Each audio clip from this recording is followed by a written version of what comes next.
हरि ओम श्री गुरुभ्यो नमः। ओम श्री सद्गुरु नरसिंह प्रभु देवाय नमः। हरि ಓಂ ಎಲ್ಲ ಆತ್ಮಜ್ಯೋತಿಗಳಿಗೆ ಸಾಷ್ಟಾಂಗ ಪ್ರಣಾಮಗಳು ಹಾಗೂ ಪೂರ್ಣಯೋಗ ದರ್ಶನ ಗೀತಾ ಸತ್ಸಂಗಕ್ಕೆ ತಮ್ಮೆಲ್ಲರಿಗೂ ಆದರದ ಸ್ವಾಗತ. ಇಂದು ನಾವು ಭಗವದ್ಗೀತೆಯ 2ನೇ ಅಧ್ಯಾಯದ 68ನೇ ಶ್ಲೋಕದಿಂದ 72ನೇ ಶ್ಲೋಕದವರೆಗೂ ಮನನ ಮಾಡೋಣ. ಇದುವರೆಗೂ ನಾವು ಪಠಣವನ್ನ ಮಾಡಿದ್ವಿ. ಈ 68ನೇ ಶ್ಲೋಕ ಏನ್ ಹೇಳುತ್ತೆ? ತಸ್ಮಾತ್ ಯಸ್ಯ ಮಹಾಬಾಹೋ ನಿಗೃಹೀತಾನಿ ಸರ್ವಶಃ ಇಂದ್ರಿಯಾಣೀಂದ್ರಿಯಾರ್ಥೇಭ್ಯಃ ತಸ್ಯ ಪ್ರಜ್ಞಾ ಪ್ರತಿಷ್ಠಿತ. ಆದ್ದರಿಂದ ಇಂದ್ರಿಯಗಳನ್ನು ತಮ್ಮ ವಸ್ತುಗಳಿಂದ ನಿಗ್ರಹಿಸಿದವನು ಓ ಪ್ರಬಲ ಅರ್ಜುನನೇ ಅತೀಂದ್ರಿಯ ಜ್ಞಾನದಲ್ಲಿ ದೃಢವಾಗಿ ನೆಲೆಗೊಂಡಿದ್ದಾನೆ ಅಂತ ಹೇಳ್ತಾ ಇದೆ. ಇದರ ಪ್ರಶ್ನೆಯನ್ನು ಸಹ ನೋಡ್ಕೊಂಡು ಬರೋಣ.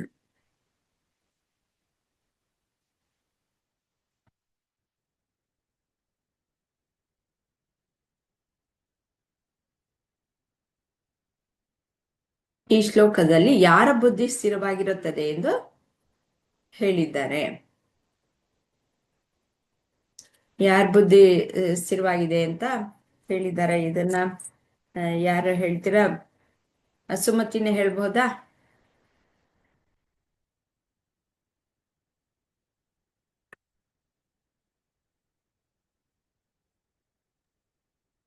ಯಾರು ಇಂದ್ರಿಯಗಳನ್ನ ಮೇಡಮ್ ಹೇಳ್ತೀನಿ. ಯಾರು ಇಂದ್ರಿಯಗಳನ್ನ ಒಂದ್ ವರ್ಡ್ ಇದ್ರಲ್ಲಿ ಯಾರು ಇಂದ್ರಿಯಗಳನ್ನ ನಿಗ್ರಹಿಸಿ ಇಟ್ಕೊಂಡಿರ್ತಾರೋ ಅವ್ರ ಕ್ವಶನ್ ಏನ್ ಮೇಡಮ್? ಕ್ವಶನ್ ಹಾಕಿ.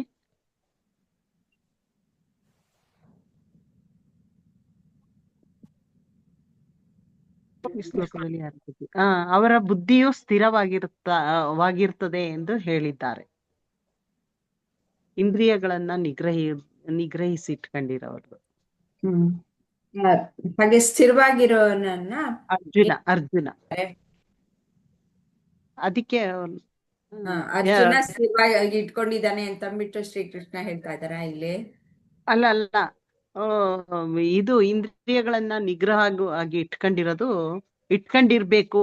ಅವರು ಇಟ್ಕೊಂಡಿದ್ರೆ ಅವರು ಇಟ್ಕೊಂಡಿರೋರು ಸ್ಥಿರವಾಗಿರ್ತಾರೆ ಅಂತ ಕೃಷ್ಣ ಹೇಳ್ತಾ ಇರೋದು ಅರ್ಜುನನಿಗೆ. ಇನ್ನೇನಾದ್ರು ಹೇಳ್ತೀರಾ? ಅಂತ ವ್ಯಕ್ತಿ. ಸರಿ, ಇನ್ನು ಯಾರನ್ನಾದ್ರು ಕೇಳೋಣ. ಸುಮತಿ. ಆಂಟಿ, ಇದು ಮುಂದೆ ಶ್ಲೋಕಗಳೆಲ್ಲ ಅದ್ರಲ್ಲಿ ಯಾರು ಸ್ಥಿತ ಪ್ರಜ್ಞರು ಅಂತ ಅರ್ಜುನನ್ ಕೇಳ್ತಾರಲ್ಲ, ಅದ್ರಲ್ಲಿ ಮೇನ್ ಆಗಿ ಕೃಷ್ಣ ಒಂದೊಂದೇ ಹೇಳ್ಕೊಂಡ್ ಬರ್ತಾರೆ. ಅವ್ರು ಹೇಗ್ ನಡಿಬೇಕು, ಅವ್ರು ಹೇಗಿರ್ಬೇಕು ಅನ್ನೋವಾಗ ಎಲ್ಲಾ ಸೆನ್ಸ್ ಆರ್ಗನ್ಸ್ ಕನೆಕ್ಟೆಡೇ ಇರತ್ತೆ.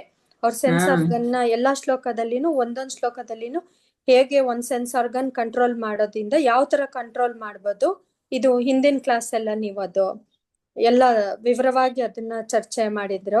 ಕೆಲವರೆಲ್ಲ ಹಂಗೆ ಪುಸ್ತಕದಲ್ಲಿ ಇದ್ದಂಗೆ ಹೇಳ್ತಾ ಇದ್ರು ಪಾಪ. ಅದನ್ನೆಲ್ಲ ಕಂಟ್ರೋಲ್ ಮಾಡಿದಾಗ ನಮ್ಮ ಮೇನ್ ಆಗಿರೋದು ನಮ್ಮ ಅಟ್ಯಾಚ್ಮೆಂಟು ಮತ್ತೆ ಈ ವರ್ಲ್ಡ್ಲಿ ಪ್ರೆಷರ್ಸ್ ಅಂತೀವಲ್ಲ, ನಮ್ ಸೆನ್ಸ್ ಆರ್ಗನ್ಸು ಅಟ್ರಾಕ್ಟ್ ಆಗತ್ತೆ. ಆವಾಗ ನಮ್ಮ ಕಂಟ್ರೋಲ್ ಅನ್ನ ನಾವು ಕಳ್ಕೊಂತೀವಿ. ಮತ್ತೆ ಬೇಕು ಬೇಕು ಅಂತ ಆಸೆಗಳು ಹುಟ್ಟೋದು ಸೆನ್ಸ್ ಆರ್ಗನ್ಸ್ ಇಂದ. ಅದಕ್ಕೆ ತುಂಬಾ ತರ ಒಂದು ಎಕ್ಸಾಂಪಲ್ಸು ಕೊಟ್ಟಿದ್ರು. ಒಂದು ಶ್ಲೋಕದಲ್ಲಂತೂ ಯಾವ ತರ ಬೋಟ್ ಇದು ಎಲ್ಲ ಅದನ್ನು ಹೇಳಿದ್ರು. ಮತ್ತೆ ಒಂದೊಂದು ಪ್ರಾಣಿಗೂ ಒಂದೊಂದು ವೀಕ್ನೆಸ್ ಇರುತ್ತೆ. ಫಾರ್ ಬರ್ಕೊಂಡಿದ್ದೆ ಅದನ್ನ ಇದನ್ನು ಚರ್ಚೆ ಬೇಡವಂತೆ. ಡೈರೆಕ್ಟ್ ಹೇಳಿದ್ರೆ ಸಿಕ್ಕಿದ್ರೆ ಹೇಳಿದ್ರೆ ಸಂತೋಷ. ಹೌದಂಟಿ. ಇವಾಗ ನಮ್ ಕಣ್ಗಳು ಎಲ್ಲ 5 ಸೆನ್ಸ್ ಆರ್ಗನ್ಗೂ ಒಂದೊಂದು ವೀಕ್ನೆಸ್ ಇರತ್ತೆ. ಅದು ಕಂಟ್ರೋಲ್ ತಪ್ಪಿದಾಗ ಇವಾಗ ಕಣ್ಣುಗಳು ಯಾವ್ದು ತುಂಬಾ ಚೆನ್ನಾಗಿದೆ, ತುಂಬಾ ಬ್ಯೂಟಿಫುಲ್ ಆಗಿದೆ ಅದ್ರ ಕಡೆ ಅಟ್ರಾಕ್ಟ್ ಆಗತ್ತೆ. ನಮ್ಮ ಕಿವಿಗಳು ಸೌಂಡ್ಗೆ ಅಟ್ರಾಕ್ಟ್ ಆಗತ್ತೆ.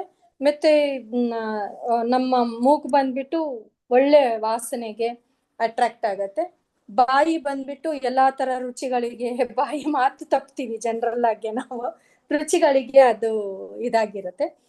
ಈ ಇವರೆಲ್ಲ ಬಂದ್ಬಿಟ್ಟು ಈ ಈ ಕಿವಿ ಸಾಧನೆ ಕಿವಿ ಮಾಡೋರು. ಕಿವಿ ಒಂದು ಬಿಟ್ಟಿದ್ರ ಕಿವಿ ಕಿವಿ ಬಂದ್ಬಿಟ್ಟು ಕಿವಿ ಅದೇ ಎಲ್ಲಾ ತರ ನಾವು ಸೌಂಡ್ ಪ್ಲೆಸೆಂಟ್ ಸೌಂಡ್ಗೆ ಬೇಕು ಅಂತ ಅನ್ಸತ್ತೆ.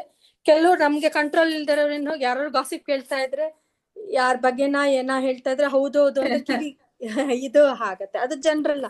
ಅದನ್ನೆಲ್ಲ ಒಂದ್ ಕಡೆ ಕಂಟ್ರೋಲ್ ತಂದಾಗ ಸೆನ್ಸ್ ಆರ್ಗನ್ಸ್ ಮೇನ್ ಆಗಿ ನಾವು ಕಂಟ್ರೋಲ್ ಇಲ್ಲಿ ಒಂದ್ ಹೇಳ್ತೀನಿ.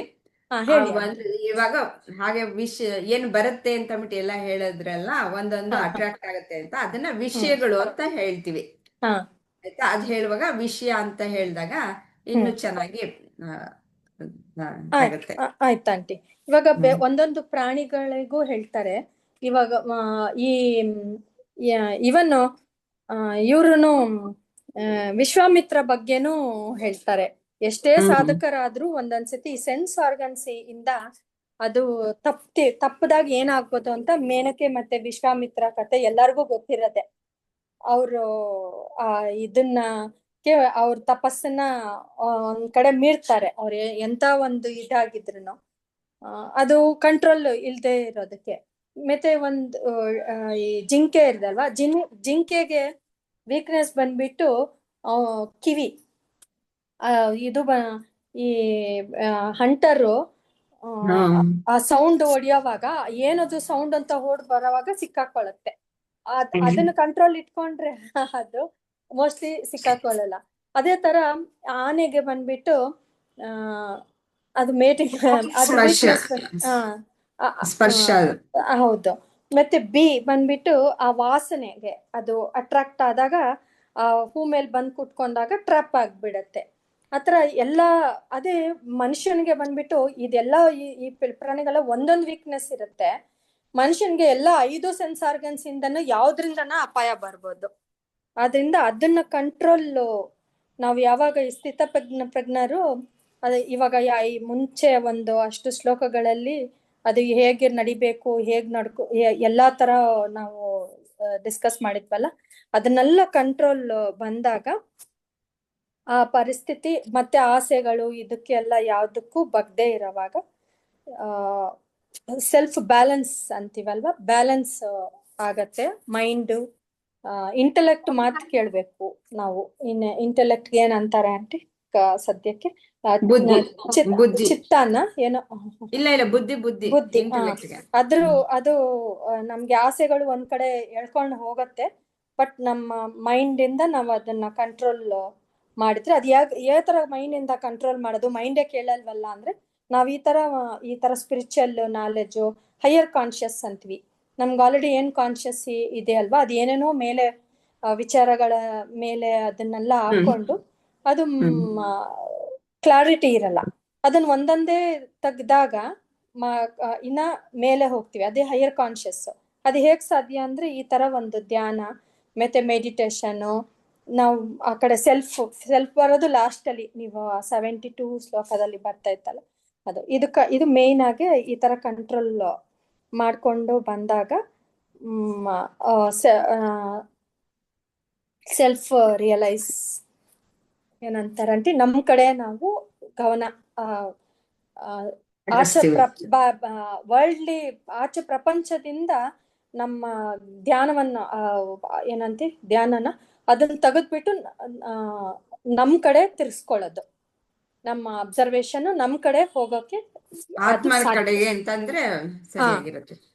ಓಕೆ ಆಂಟಿ, ಸಾರಿ ಸರಿಯಾಗಿ ವರ್ಡ್ಸ್ ಬಂದಿಲ್ಲ. ಇಲ್ಲ ಪರವಾಗಿಲ್ಲ, ತುಂಬಾ ಒಳ್ಳೆ ಅಟೆಂಪ್ಟ್. ಅದೇ one has restrain the senses from their objects. ಅದೇ ಎಲ್ಲ ಕಂಟ್ರೋಲ್ ಬಂದಾಗ ನಾವಾಗ ಆತ್ಮನ ಕಡೆಗೆ ಅದು ನಮ್ ಕಡೆ, ನಮ್ಮ ಒಳಗಿನ ಕಡೆ, ಒಳಗೆ ಆಚೆ ಪ್ರಪಂಚ ಕಡೆಯಿಂದ ಬಿಟ್ಟು ಒಳಗಿನ ಕಡೆ ಸೆನ್ಸ್ ಆರ್ಗನ್ ಮತ್ತೆ ರಿಯಾಕ್ಟ್ ಆಗ್ಬಾರ್ದು. ಆಚೆ ಯಾವುದೇ ಒಂದು ಬೇಡದಿರೋ ವಿಚಾರಕ್ಕೆ ರಿಯಾಕ್ಟ್ ಆಗ್ಬಾರ್ದು. ಅಷ್ಟು ಕಂಟ್ರೋಲ್ ಒಂದೊಂದೇ ಪ್ರಾಕ್ಟೀಸ್ ಇಂದಾನೇ ಬರೋದು. ಅದು ನಾವ್ ಎವ್ರಿ ಟೈಮ್ ಅಟ್ರಾಕ್ಟ್ ಆದಾಗ ಬೇಕಾ ಬೇಡವಾ ಅಂತ ನಮ್ಮ ಇಂಟೆಲೆಕ್ಟ್ ನ ಯೂಸ್ ಮಾಡಿಬಿಟ್ಟು ಅದು ಬೇಕಾ ಬೇಡವಾ ಅಂತ ಕಂಟ್ರೋಲ್ ಒಂದೊಂದೇ ಸೆನ್ಸ್ ಆರ್ಗನ್ಗೆ ತಗೋಬೇಕು.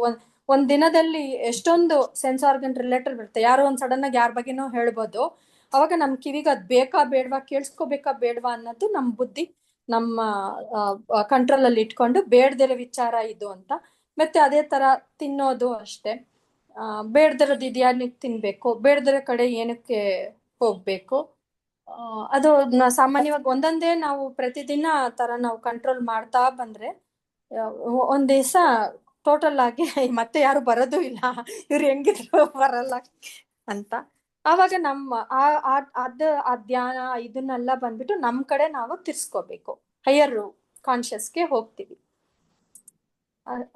ಅಷ್ಟೇ ಅಂತ, ಇನ್ನು ಎಲ್ಲರಿಗೂ ಗೊತ್ತಿರೋದನ್ನ ನಾನು ಹೇಳೋದು. ಚೆನ್ನಾಗಿ ಹೇಳಿದಿರಾ, ಬಹಳ ಸಂತೋಷ. ಏನು ಅಂದ್ರೆ ಅದೇ ಇಂದ್ರಿಯಗಳನ್ನೆಲ್ಲ ಹಾಗೆ ಸಂಯಮದಿಂದ ನಾವು ಅದನ್ನ ಕಂಟ್ರೋಲ್ ಮಾಡ್ಕೊಂಡಾಗ ಎಲ್ಲಿ ನಾವು ಆತ್ಮನ ಕಡೆಗೆ ತಿರುಗ್ತೀವಿ, ಆತ್ಮ ಜ್ಞಾನಕ್ಕೆ ನಾವು ತಿರುಗಿ ಅಲ್ಲಿ ಆತ್ಮ ಅಂದ್ರೆ ಏನು ಅಂತ ತಿಳ್ಕೊಂಡು ಅಲ್ಲಿ ನೆಲೆಗೊಳ್ತೀವಿ. ಅತೀಂದ್ರಿಯ ಜ್ಞಾನ ಅಂತಂದ್ರೆ ಇಂದ್ರಿಯಗಳಿಗೆ ಅದು ಎಟುಕುವಂತಹದ್ದಲ್ಲ. ಇಂದ್ರಿಯಗಳಿಂದ ಆತ್ಮನನ್ನ ಯಾವ ರೀತಿಯಲ್ಲಿ ಇವಾಗ 5 ವಿಷಯಗಳು ಹೇಳಿದ್ರಲ್ಲ, ಆ 5 ವಿಷಯಗಳ ಮೂಲಕ ಅರ್ಥಕೊಳ್ಳೋದಕ್ಕೆ ಸಾಧ್ಯ ಇಲ್ಲ. ಅದು ಏನಿದ್ರು ಬುದ್ಧಿಯಲ್ಲಿ ವಿವೇಕದಿಂದ ತಿಳ್ಕೊಳ್ಳುವಂತಹದ್ದಷ್ಟೇ ವಿನಃ ಯಾವುದು ಅದು ಯಾವ ಇಂದ್ರಿಯಕ್ಕೂ ಗೋಚರವಾಗುವಂತಹದ್ದು ಅಲ್ಲ. ಆತ್ಮ ಅನ್ನೋದು ಕೇವಲ ವಿವೇಕದಿಂದ ಹೀಗೆ ಇದೆ ಅಂತಂದ್ಬಿಟ್ಟು ತಿಳ್ಕೊಳ್ಬೇಕು. ಇವಾಗ ಉದಾಹರಣೆಗೆ ಹೇಗೆ ತಿಳ್ಕೊಳ್ಳೋದು, ಹಾಗಾದ್ರೆ ಇಂದ್ರಿಯಗಳಿಂದ ಆಗಲ್ಲ ಅಂತಂದ್ರೆ ಹಾಗೆ ಇಂದ್ರಿಯದಿಂದನೇ ಹೆಂಗ್ ತಿಳ್ಕೊಳ್ಳೋದು ಅಂತಂದ್ರೆ, ಇವಾಗ ನಾನು ಏನೋ ಒಂದು ನೋಡ್ತಾ ಇದ್ದೀನಿ, ಅಥವಾ ಇವಾಗ ನೀವು ಮಾತಾಡ್ತಿದ್ದೀರಾ, ಕೇಳಿಸ್ಕೊಳ್ತಾ ಇದ್ದೀನಿ ಅಂದ್ರೆ ನನ್ನ ಕಿವಿ ಇದೆ ಅನ್ನೋದು ಖಾತ್ರಿ ಅಲ್ವಾ? ಆ ರೀತಿಯಲ್ಲಿ ತಿಳ್ಕೊಳ್ಬೇಕು. ಅದನ್ನ ಮುಟ್ಟಿ ನೋಡೋದಕ್ಕೆ ಆಗಲ್ಲ, ಅಥವಾ ಅನುಭವದಿಂದ ತಿಳ್ಕೊಳ್ಳೋದಕ್ಕೆ ಸಾಧ್ಯ ಇಲ್ಲ. ಈ ರೀತಿ ವಿವೇಕದಿಂದ ತಿಳ್ಕೊಳ್ಬೇಕಾಗತ್ತೆ. ಅಂಥ ಜ್ಞಾನದಲ್ಲಿ ನಾನು ಆತ್ಮನೇ, ಈ ಪ್ರಪಂಚದಲ್ಲಿ ಸುಖ ಇಲ್ಲ, ನನ್ನ ನಿಜ ಸ್ವರೂಪ ಯಾವುದು ಅನ್ನೋದು ಅಲ್ಲಿ ನೆಲೆಗೊಳ್ತಾನೆ ಅನ್ನೋದು ಇಲ್ಲಿ ಮುಖ್ಯವಾಗಿ ತಿಳಿಸ್ಕೊಟ್ಟಿದ್ದಾರೆ. ಯಾರಿಗೆ ಏನಾದರೂ ಇನ್ನು ಆ್ಯಡ್ ಮಾಡಬೇಕು ಅನ್ನೋದೇನಾದರೂ ಇದೆಯಾ, ಅಥವಾ ಏನಾದರೂ ಸಂಶಯ ಇದೆಯಾ? ಮುಂದಿನ ಶ್ಲೋಕಕ್ಕೆ ಹೋಗೋಣ. ಅದೇ ಇಲ್ಲೊಂದ್ ಸ್ವಲ್ಪ ಹೇಳ್ಬೋದೇನಮ್ಮ, ಇನ್ನೂ ಒಂಚೂರು. ಅಂದ್ರೆ ಇಲ್ಲಿ 2 ವಿಧದಲ್ಲಿ ಹೇಳ್ಬೋದು ಅನ್ಕೋತೀನಿ, ಸ್ಥೂಲ ಸೂಕ್ಷ್ಮ ಅಂತ. ನಮ್ಮ ಮನಸ್ಸು ಸೂಕ್ಷ್ಮ ರೀತಿಯಲ್ಲಿ ಅದ್ರ ಕಡೆಗೆ ಆಮಿಷಕ್ಕೆ ಒಳಗಾಗ್ತಾನೆ ಇರುತ್ತೆ. ನಮ್ಮ ಮೇಲೆ ಎಷ್ಟೇ ಕಂಟ್ರೋಲ್ ಮಾಡ್ತಿದ್ರುವೆ ಸೂಕ್ಷ್ಮ ಪಂಚೇಂದ್ರಿಯಗಳಿಗೆ ಕಂಟ್ರೋಲ್ ಮಾಡ್ತಾ ಇರ್ತೀವಿ ನಾವು, ಆದ್ರೆ ಮನಸ್ಸಿನಲ್ಲಿ ಸೂಕ್ಷ್ಮ ರೂಪದಲ್ಲಿ ಏನಾಗ್ಬಿಟ್ಟಿರುತ್ತೆ, ಅದ್ರ ಕಡೆಗೆ ಮೋಹ ಇನ್ನೂ ಹೋಗಿರಲ್ಲ. ಅವಾಗ ನಾವು ಅದನ್ನ ಹಿಡಿದಿಟ್ಕೊಂಡ್ರೆ, ಈಗ ಅದೂನು ತಪ್ಪೆ ಅಲ್ವಾ? ಇದು 2 ಸ್ಥೂಲ ಸೂಕ್ಷ್ಮ 2 ಒಂದೇ ನಾಣ್ಯದ 2 ಮುಖ ಇದ್ದಂಗೆ ಅಂತ ಅನ್ಕೋತೀನಿ. ಎಲ್ಲಿ ನಮ್ಗೆ ಆ ಸೂಕ್ಷ್ಮನ ಹಿಡಿದಿಳಕೊಳಕ್ಕಾಗಲ್ಲ, ಅಭ್ಯಾಸ ಆಗ್ಬಿಟ್ರೆ. ಈಗ ಒಬ್ಬ ಕಳ್ತನ ಮಾಡ್ತಿರ್ತಾರೆ ಅನ್ಕೊಳ್ರಿ, ಅವ್ರಿಗೆ ಗೊತ್ತು ತಪ್ಪು, ಅದು ಮಾಡಬಾರ್ದು ನಾವು ಅಂತ. ಆದ್ರೂ ಮನಸ್ಸು ಯಾವ್ದೋ ಒಂದು ವಸ್ತು ನೋಡಿದಾಗ ಆ ಕಡೆ ಸೆಳಿತಾನೆ ಇರುತ್ತೆ, ಕೈ ಹೋಗ್ಲಾ ಅದ್ ಎತ್ಕೊಂಡ್ಬಿಡ್ಲಾ ಅಂತ ಅನ್ನಿಸ್ತಾನೆ ಇರುತ್ತೆ. ಅದನ್ನ ಮಾಡ್ದಂಗೆ ನಮ್ಮನ್ನ ಅದು ಕೈ ಸ್ಥೂಲ ರೂಪದಲ್ಲಿ ಹೋಗಿ ಎತ್ಕೊಂಡ್ಬಿಡುತ್ತೆ. ಅದು ಎತ್ಕೊಳಕ್ ಕಾರಣ ಯಾವ್ದು? ಸೂಕ್ಷ್ಮವಾದ ನಮ್ಮ ಮನಸ್ಸಿನಲ್ಲಿ ಇನ್ನೂ ಆಳವಾಗಿ ಬೇಕಿರ್ತಕ್ಕಂಥ ಕಾಮನೆಗಳೇ ಇದಕ್ಕೆಲ್ಲ ಕಾರಣ ಅನ್ಕೋತೀನಿ.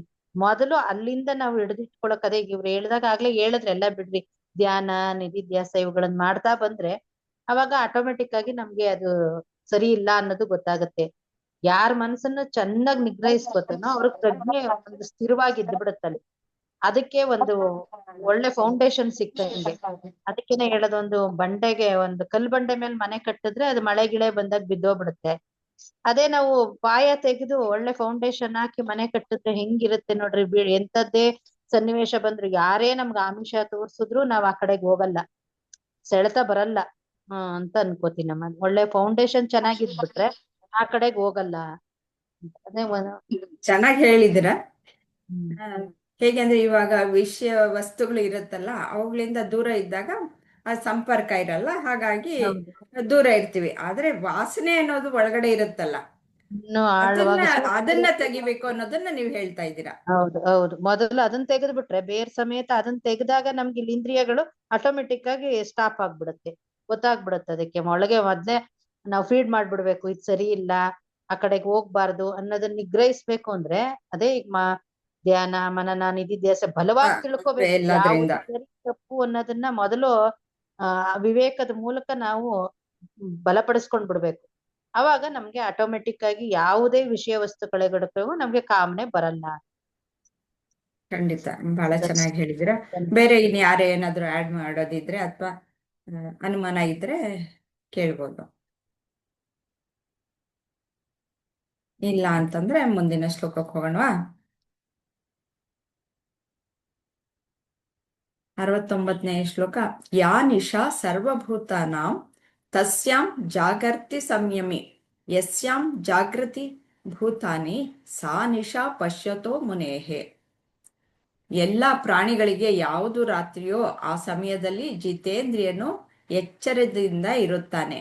ಯಾವ ಸಮಯದಲ್ಲಿ ಪ್ರಾಣಿಗಳು ಎಚ್ಚರದಿಂದ ಇರುತ್ತವೋ ಆ ಸಮಯವು ಎಚ್ಚರ ಇರುವ ಮುನಿಗೆ ರಾತ್ರಿಯು. ಇದೇನು ಸ್ವಲ್ಪ ಇರುಸು ಮುರುಸಾಗಿದೆ. ಯಾರು ಅಟೆಂಪ್ಟ್ ಮಾಡ್ತೀರಾ? ವೀಣಾಜಿ ನೀವು ಸ್ಟಾರ್ಟ್ ಮಾಡ್ತೀರಾ?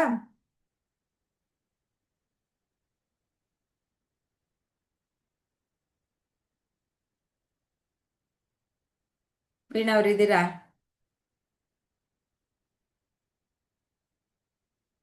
ಲಕ್ಷ್ಮೀಜಿ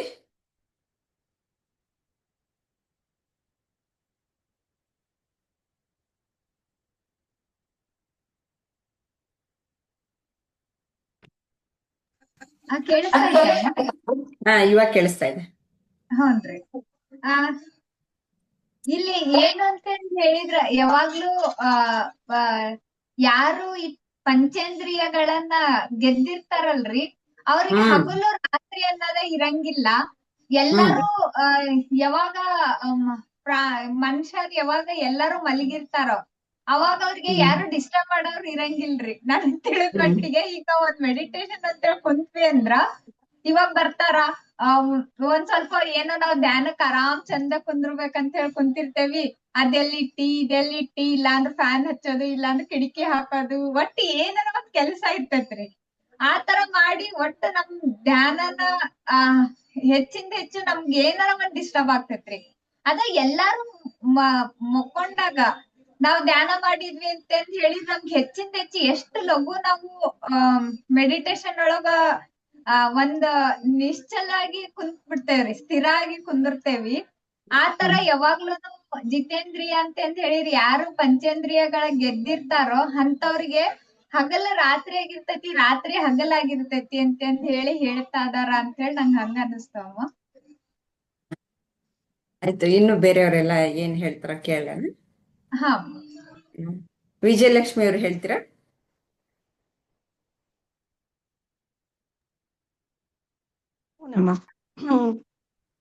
ನಾನಿಲ್ಲಿ ಸ್ವಲ್ಪ ಬುಕ್ ಫಾಲೋ ಮಾಡ್ಬೇಕಾಗ್ತೈತಮ್ಮ. ನಾವಿನ್ನು ಅಷ್ಟು ಜನರಲ್ ಆಗಿ ಮಾತಾಡೋ ಅಷ್ಟು ಬಂದಿಲ್ಲ. ಇಲ್ಲ, ಇಲ್ಲಿ ನೋಡ್ಕೊಂಡೇ ಹೇಳ್ಬೋದು. ಅದಕ್ಕೆಲ್ಲ ಏನ್ ರೆಸ್ಟ್ರಿಕ್ಷನ್ಸ್ ಎಲ್ಲ ಏನಿಲ್ಲ. ಇದನ್ ಪರೀಕ್ಷೆ. ಅದೇ ಅವ್ರು ಹೇಳಿದ್ರಲ್ಲ ಬುಕ್ ನೋಡ್ಕೊಂಡು ಹೇಳ್ತಾರ ಅಂತ.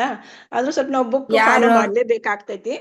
ಅದೇ ಬುದ್ಧಿವಂತ ಈಗ ಎಲ್ಲಾ ಪ್ರಾಣಿಗಳು ರಾತ್ರಿ ಆಗಿದ್ದಾಗ ಯೋಗಿ ಮಾತ್ರ ಎಚ್ಚರವಾಗಿರುತ್ತಾನೆ ಅಂತ. ಅಲ್ಲಿ ಪ್ರಾಣಿಗಳು ಏನಂದ್ರೆ ಇಲ್ಲಿ ನಾವು ಮನುಷ್ಯರು ಅಂತ ತಗೋಬಹುದು. ಈ ಪ್ರಾಣಿಗಳು ಇದು ಒಟ್ಟಾರೆ ಬುದ್ಧಿವಂತರಲ್ಲಿ 2 ವರ್ಗಗಳು ಇರ್ತಾವಂತಮ್ಮ. 1ನೇ ವರ್ಗದವ್ರು ಏನ್ ಮಾಡ್ತಾರ, ಇಂದ್ರಿಯ ತೃಪ್ತಿಗಾಗಿ ತನಗೆ ಏನೇನು ತಮ್ಮ ಪಂಚೇಂದ್ರಿಯಗಳ ಆಸೆಗಳನ್ನ ತೀರಿಸ್ಕೋಬೇಕು ಅಂದ್ರೆ ಆಸೆಗಳು ಈಡೇರಿಸ್ಬೇಕು, ಪ್ರಪಂಚದ ಒಂದು ವಾಸನೆಗೆ ಬಲಿಯಾಗಿ ಏನ್ ಮಾಡ್ತಾರ ಅವರು ತಮ್ಮ ತಮ್ಮ ಚಟುವಟಿಕೆಗಳಲ್ಲೇ ಇರ್ತಾರ. ಇನ್ನೊಂದು ವರ್ಗದವರು ಬುದ್ಧಿವಂತರು ಏನ್ ಮಾಡ್ತಾರೆ, ತಮ್ಮೊಳಗೆ ಆಂತರ್ಯದ ಪರೀಕ್ಷೆ ಮಾಡ್ಕೋತಿರ್ತಾರ. ಆತ್ಮ ಸಾಕ್ಷಾತ್ಕಾರದ ಒಂದು ಸಾಧನೆಯಲ್ಲಿ ತೊಡಗಿದವ್ರು ಏನ್ ಮಾಡ್ತಾರ, ರಾತ್ರಿ ಸಹಿತ ಶಾಂತವಾಗಿದ್ದಾಗ ರಾತ್ರಿ ಅವ್ರು ತಮ್ಮ ಒಂದು ಆತ್ಮ ಪರೀಕ್ಷೆಗೆ ಒಳಪಟ್ಟುಕೊಂಡು ತಮ್ಮ ಒಂದು ಆತ್ಮ ಜ್ಞಾನವನ್ನ ಅಲ್ಲಿ ಒಂದು ದೈವ ಶಕ್ತಿಯನ್ನ ಪಡೆಯೋದಕ್ಕ ನೋಡ್ತಿರ್ತಾರ ಆ ಯೋಗಿಗಳು. ಆದ್ರ ರಾತ್ರಿಯಲ್ಲಿ ಆತ್ಮ ಪರೀಕ್ಷೆ ಮಾಡಿಕೊಳ್ಳೋ ಋಷಿಮುನಿಗಳು ಮಾತ್ರ ಇವರು ಯಾವಾಗ್ಲೂ ಜಾಗೃತರಾಗೇ ಇರ್ತಾರಮ್ಮ. ಆಧ್ಯಾತ್ಮಿಕ ವಿಷಯದಲ್ಲಿ ಮತ್ತೆ ಅವರು ಕ್ರಮಕ್ರಮವಾಗಿ ಕೇಳಿಸುತ್ತಮ್ಮ. ಕೇಳಿಸ್ತಾ ಇದೆ, ಚೆನ್ನಾಗಿ ಹೇಳಿ. ಅವರು ಋಷಿಮುನಿಗಳು ಏನ್ ಮಾಡ್ತಾರ, ತಮ್ಮದೇ ಆದಂತ ಒಂದು ಆಧ್ಯಾತ್ಮಿಕ ವಿಷಯದಲ್ಲಿ, ಈಗ ನಾವು ಸಹಿತ ಅಷ್ಟೇ ಅಮ್ಮ, ಒಂದು ಆಧ್ಯಾತ್ಮಿಕದಲ್ಲಿ ನಾವು ಬರ್ತಾ ಇದ್ದೇವೆ ಅಂದ್ರೆ ಅದ್ರ ಬಗ್ಗೆ ನಾವು ವಿಚಾರ ಮಾಡ್ತಾನೆ ಇರ್ತೇವೆ. ಅದೇ ರೀತಿನ ಅವು ವಿಚಾರ ಮಾಡ್ತಾ ಮಾಡ್ತಾ ಒಂದು ಕ್ರಮವಾಗಿ ಹೋದಾಗ ಅಲ್ಲಿ ಅವ್ರಿಗೆ ಒಂದು ದಿವ್ಯ ಆನಂದ ಸಿಗ್ತೈತಿ ಅಂತ ಹೇಳ್ತಾರಮ್ಮ. ಹಾ ಹಾ, ನೀವು ಮತ್ತೆ ಈ ಪ್ರಾಪಂಚಿಕದ ರೀತಿಯಲ್ಲಿ ಅದೇ ಹಾ ಈ ರೀತಿಯಲ್ಲಿ ನೀವು ಹೇಳ್ತಾ ಇದ್ದೀರಾ. ಹೌದಮ್ಮ. ಮತ್ತೆ ಮನುಷ್ಯನಿಗೆ ಐ- ಅವನ್ ರಾತ್ರಿ ಸಹಿತ ಅವಂಗ ತನ್ನ ಒಂದು ಪ್ರಪಂಚದ ವಾಸನೆಯಲ್ಲೇ ಇರೋನ್ಗೆ ಅವಂಗ ರಾತ್ರಿ ಚೆನ್ನಾಗಿ ನಿದ್ದೆ ಮಾಡ್ತಾನೆ ಹಾ ಅಂತ. ಇಂದ್ರಮ್ಮ ಅವ್ರು ಏನ್ ಹೇಳ್ತೀರಾ ನೋಡೋಣ, ಬೇರೆಯವ್ರನ್ನು ಕೇಳೋಣ. ಇಂದ್ರಮ್ಮ ಅವ್ರು ಇದ್ದೀರಾ?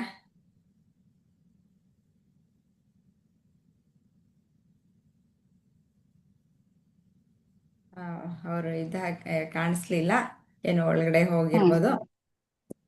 ಇದು ಹೇಗೆ ಅಂತಂದ್ರೆ, ಎಲ್ಲ ಪ್ರಾಣಿಗಳು ಅಂದ್ರೆ ನಾವೂನು ಪ್ರಾಣಿಗಳೇ. ನಮಗೆ ಬೆಳಕಾದಾಗ ಏನು ಮಾಡ್ತೀವಿ, ಎಲ್ಲ ಕೆಲಸಗಳನ್ನು ಮಾಡ್ತೀವಿ. ಹೇಗೆ ಮಾಡ್ತೀವಿ? ನಾನು ದೇಹ, ನಾನು ಮನಸ್ಸು, ಬುದ್ಧಿ ಅನ್ನುವ ನಾನು ಅಂದರೆ ಅದೇ ದೇಹ, ಮನಸ್ಸು, ಬುದ್ಧಿ ಅಂತಾನೆ ಎಲ್ಲ ಪ್ರಾಪಂಚಿಕ ವ್ಯವಹಾರದಲ್ಲಿ ತೊಡಗಿಕೊಳ್ತೀವಿ. ಎಲ್ಲ ಇಂದ್ರಿಯಗಳು ಏನು, ಎಲ್ಲ ನಾವು ಈಗಾಗಲೇ ಚರ್ಚೆ ಮಾಡಿದ ಹಾಗೆ 5 ವಿಷಯಗಳ ಕಡೆಗೆ ಹೋಗುತ್ತೆ. ಅವುಗಳನ್ನು ತಗೊಂಬರುತ್ತೆ. ಅದಕ್ಕೆ ನಮಗೆ ಏನು ಬೇಕೋ ಅದನ್ನ ತೆಗೆದುಕೊಳ್ತೀವಿ. ಮತ್ತೆ ಏನ್ ಮಾಡ್ಬೇಕೋ ಅದನ್ನು ವ್ಯವಹಾರವನ್ನ ವ್ಯವಹಾರವನ್ನ ಮಾಡ್ತಾ ಇರ್ತೀವಿ. ಏನ್ ಇಂದ್ರಮ್ಮ ಅವ್ರು ಏನಾದ್ರು ಹೇಳ್ತಾ ಇದ್ದೀರಾ? ಇಲ್ಲ ಮೇಡಮ್. ನೆಕ್ಸ್ಟ್ ಕ್ವಶನ್ ತಗೊಳ್ಳೋರಂತೆ ಬಿಡಿ, ನೀವು ರೆಡಿ ಇರಿ. ಹೀಗೆ ನಾವು ಜಗತ್ತಿನೊಟ್ಟಿಗೆ ನಾವು ವ್ಯವಹಾರವನ್ನ ಮಾಡ್ತಾ ಇರ್ತೀವಿ. ಅವಾಗ ಏನು, ಹೊರ ಪ್ರಪಂಚವನ್ನೇ ನಾವು ನೋಡ್ತಾ ಇರ್ತೀವಿ, ಅದ್ರ ಜೊತೆಗೆ ಒಡನಾಟ ಇರುತ್ತೆ. ನಿಜವಾಗ್ಲೂ ನಾನು ಯಾರು ಅನ್ನೋದ್ರ ಬಗ್ಗೆ ನನಗೆ ಅಜ್ಞಾನ ಇರುತ್ತೆ. ಅದು ಕತ್ತಲು, ಅದು ನನಗೆ ರಾತ್ರಿ. ಯಾವುದು? ನನ್ನ ಆತ್ಮ ಅಂದ್ರೆ ಏನು, ನಾನು ನಿಜವಾಗ್ಲೂ ಏನು ಅನ್ನೋದು ನನಗೆ ಗೊತ್ತಿಲ್ಲ. ಅದರಿಂದ ಆ ವಿಷಯ ಈ ಒಂದು ವ್ಯಾವಹಾರಿಕ ಪ್ರಪಂಚದಲ್ಲಿ ಇರುವಂತಹ ವ್ಯಕ್ತಿಗೆ, ಅಂದ್ರೆ ಒಬ್ಬ ಅಜ್ಞಾನಿಗೆ ಆತ್ಮನ ಬಗ್ಗೆ ಅದು ಕತ್ತಲೆ ಆಗಿರುತ್ತೆ, ರಾತ್ರಿ ಆಗಿರುತ್ತೆ. ಒಬ್ಬ ಜ್ಞಾನಿಗೆ ಏನಾಗಿರುತ್ತೆ ಅಂತಂದ್ರೆ, ಈ ವಿಷಯ ವಸ್ತುಗಳ ಕಡೆ ಅವನಿಗೆ ಯಾವ ಆಕರ್ಷಣೆಯೂ ಇರಲ್ಲ. ಯಾಕೆಂದ್ರೆ ಅವನು ಇಂದ್ರಿಯಗಳನ್ನ ಗೆದ್ದಿರ್ತಾನೆ, ಮನಸ್ಸನ್ನು ಗೆದ್ದಿರ್ತಾನೆ.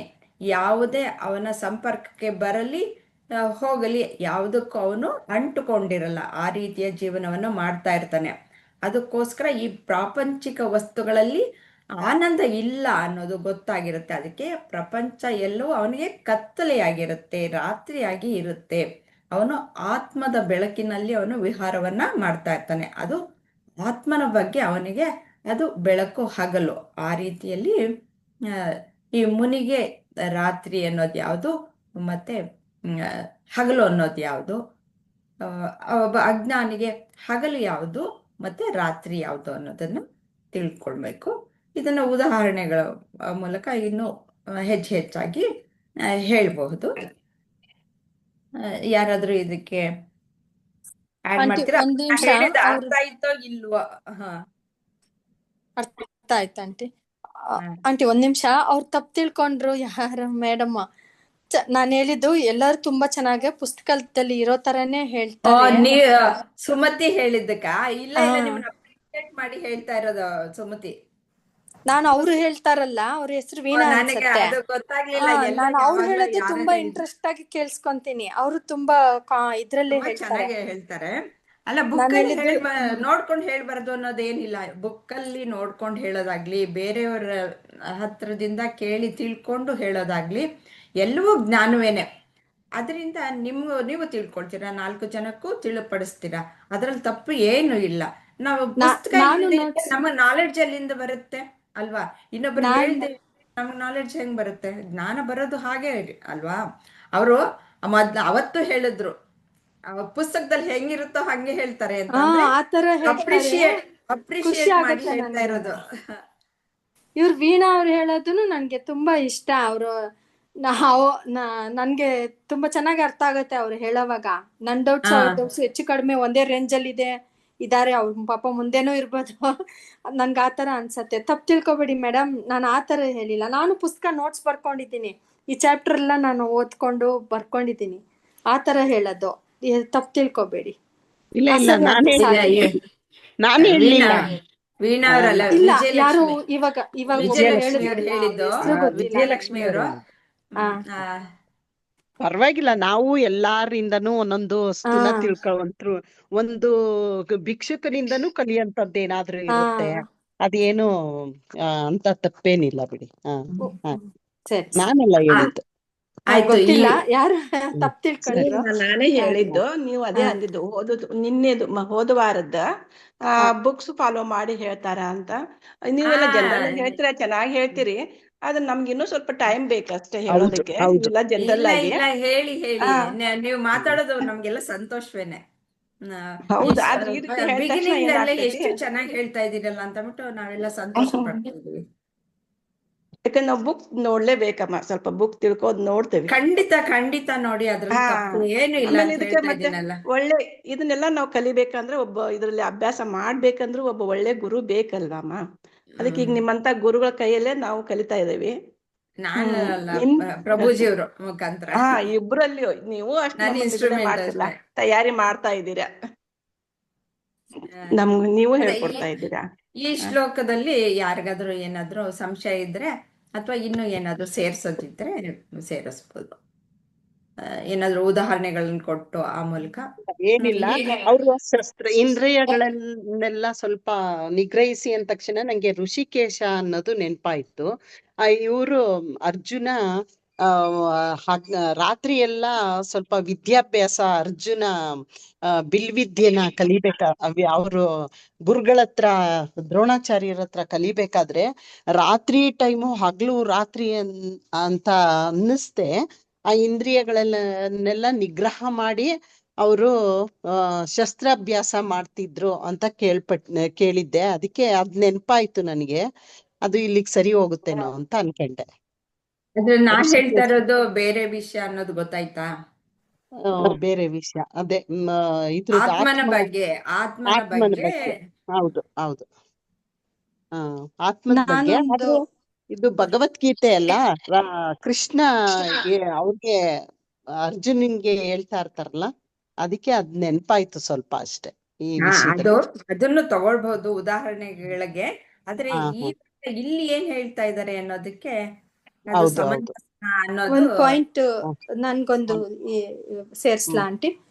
ಈ ಹಾ ಈ ಜ್ಞಾನಿಗಳು ಏನಿರ್ತಾರಲ್ಲ, ನಮ್ಗೆ ಈ ಪ್ರಪಂಚದ್ದು ಏನೇನು ಡಿಸೈರ್ಸ್ ಇರತ್ತೆ, ಆಸೆಗಳು ಇರತ್ತಲ್ವಾ, ಅದೆಲ್ಲ ಅವ್ರಿಗೆ ರಾತ್ರಿ ತರ.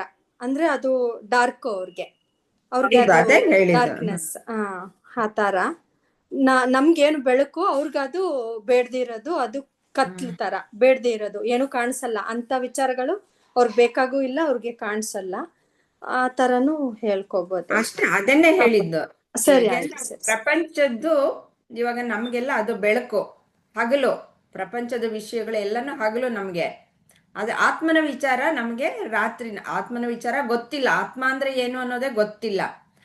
ಆದ್ರೆ ಮುನಿಗೆ ಅವನಿಗೆ ಆತ್ಮನಲ್ಲೇ ಅವನು ತಲ್ಲೀನನಾಗ್ಬಿಟ್ಟಿರ್ತಾನೆ. ಈ ಪ್ರಾಪಂಚಿಕ ವಿಷಯಗಳೆಲ್ಲನೂ ಅವನಿಗೆ ಬೇಕಾಗಿಲ್ಲ. ಅದಕ್ಕೋಸ್ಕರ ಅದ್ರ ಕಣ್ಮುಚ್ಕೊಂಡ ಹಾಗೆ ಅದರ ವಿಷಯದ ಬಗ್ಗೆ ಅವನು ರಾತ್ರಿ ಅನ್ನೋ ರೀತಿಯಲ್ಲಿ ಇರ್ತಾನೆ. ಆತ್ಮನಲ್ಲಿ, ಆತ್ಮನ ಬೆಳಕಿನಲ್ಲೇ ಅವನು ಇರೋದ್ರಿಂದ, ಸ್ಥಿತವಾಗಿರೋದ್ರಿಂದ ಅಲ್ಲಿ ಅದು ಹಗಲು.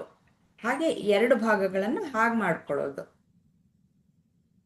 ಜ್ಞಾನಿ ಅಜ್ಞಾನಿ ಯಾವುದನ್ನ ಹಗಲು ಅಂತ ತಗೊಳ್ತಾನೆ, ಯಾವುದನ್ನ ರಾತ್ರಿ ಅಂತ ತಗೊಳ್ತಾನೆ ಅಂತ.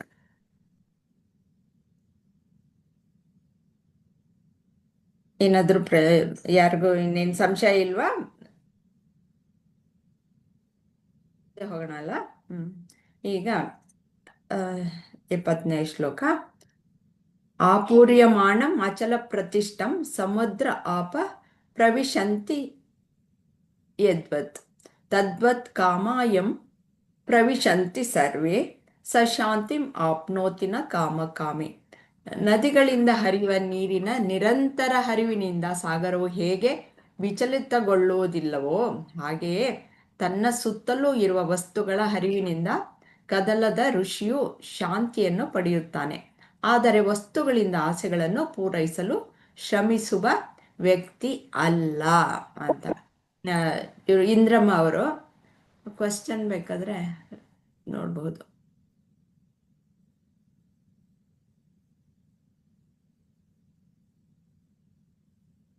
ವ್ಯಕ್ತಿಯ ಪರಮ ಶಾಂತಿಗೆ ಈ ಶ್ಲೋಕದಲ್ಲಿ ಹೇಳಿರುವ ಕಾರಣವನ್ನು ತಿಳಿಸಿ ಮತ್ತು ಹೋಲಿಕೆಯನ್ನು ವಿವರಿಸಿ. ಸಮುದ್ರವನ್ನ ಹೋಲಿಸಿ ಹೇಳಿದ್ದಾರೆ ಅಲ್ವಾ, ಅದನ್ನ ಆಧಾರವಾಗಿ ಇಟ್ಕೊಂಡು ವಿವರಿಸಿ.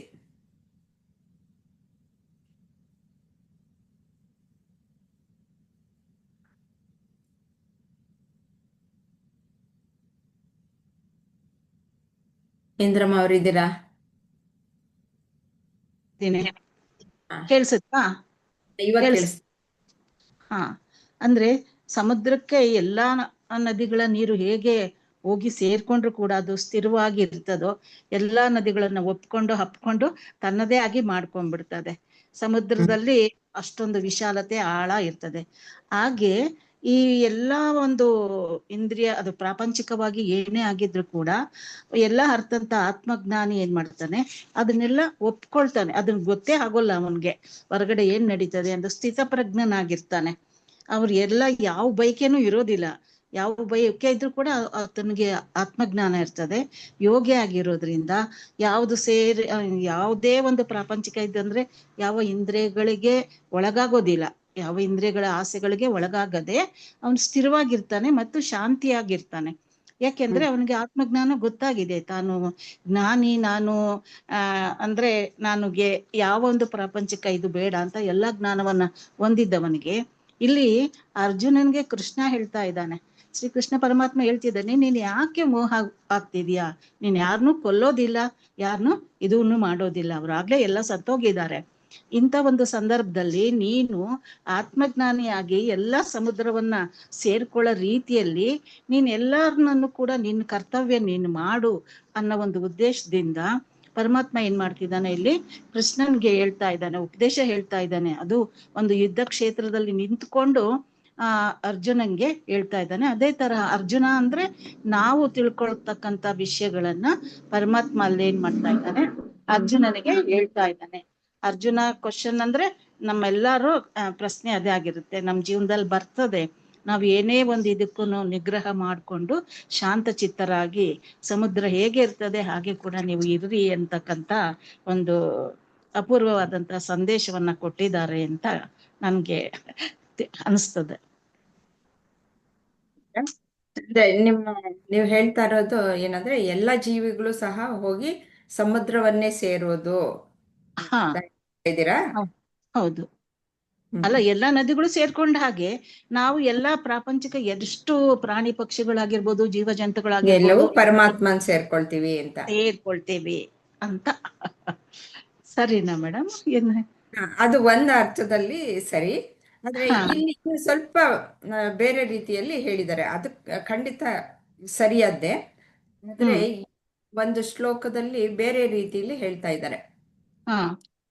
ನದಿಗಳಿಂದ ಅಲ್ಲ ಮೇಡಮ್, ಆ ಬೈಕೆಗಳೆಲ್ಲ ಏನಿರ್ತದೆ ಅವನ್ನೆಲ್ಲ ಬಯಸುವವನಿಗೆ ಅದ ಆಗಿರೋದಿಲ್ಲ. ಅಂದ್ರೆ ಅವನಲ್ಲಿ ಸೇರಿ ಹೋಗ್ಬಿಡ್ತವೆ.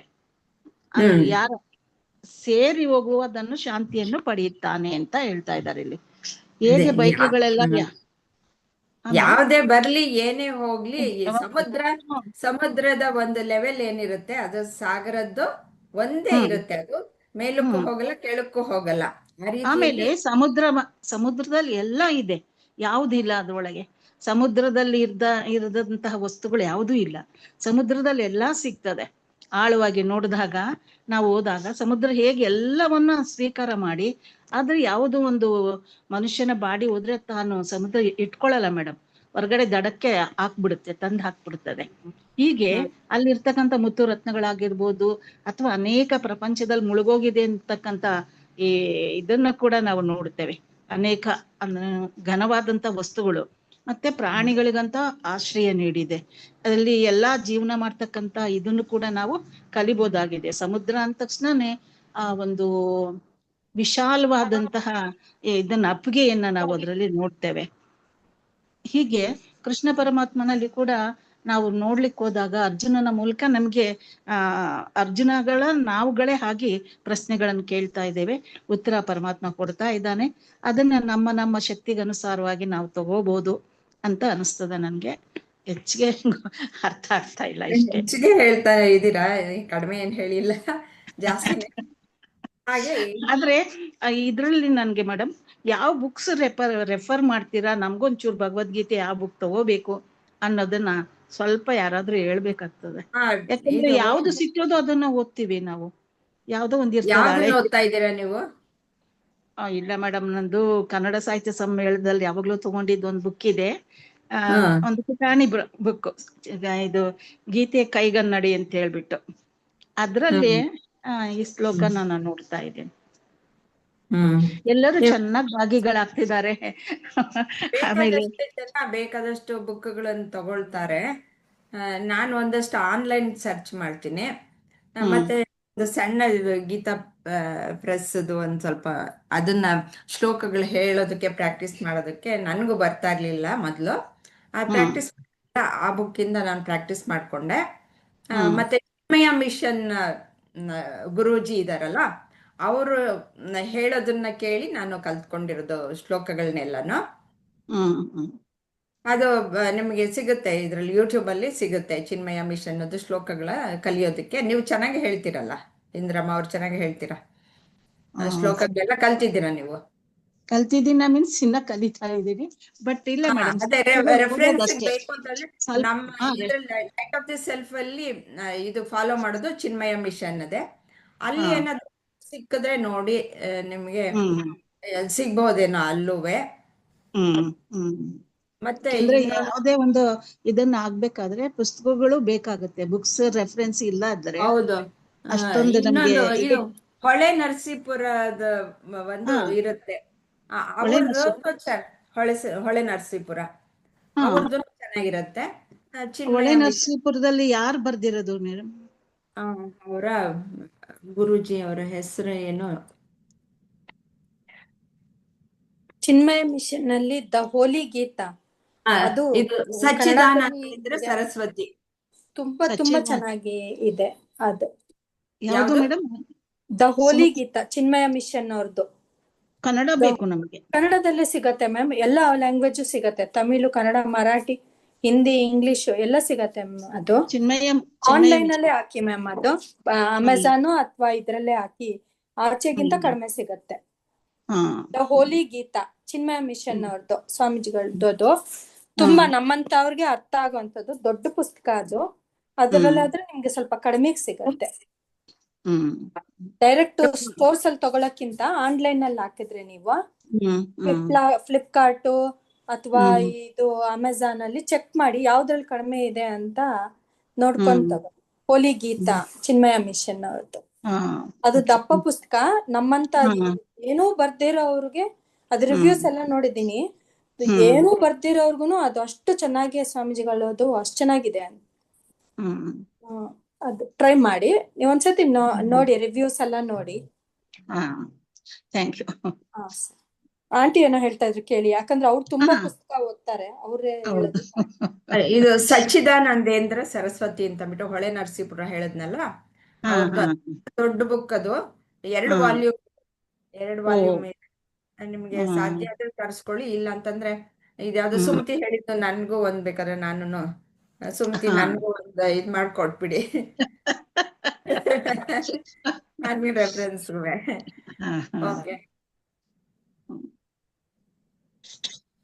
ಆಂಟಿ, ನೀವು ನಮ್ಗೆ ತುಂಬಾ ಇದು ಮಾಡ್ತೀರಾ. ನಾನು ಆಂಟಿ ಹತ್ರ ತುಂಬಾ ಪುಸ್ತಕಗಳು ಇದೆ, ಯಾವಾಗ್ಲೂ ಭಗವದ್ಗೀತೆ ಬಿಟ್ಟು ಅವ್ರು ಬೇರೆ ಏನು ಮಾಡ್ತಾ ಇಲ್ಲ ನನಗ್ ಗೊತ್ತಿ.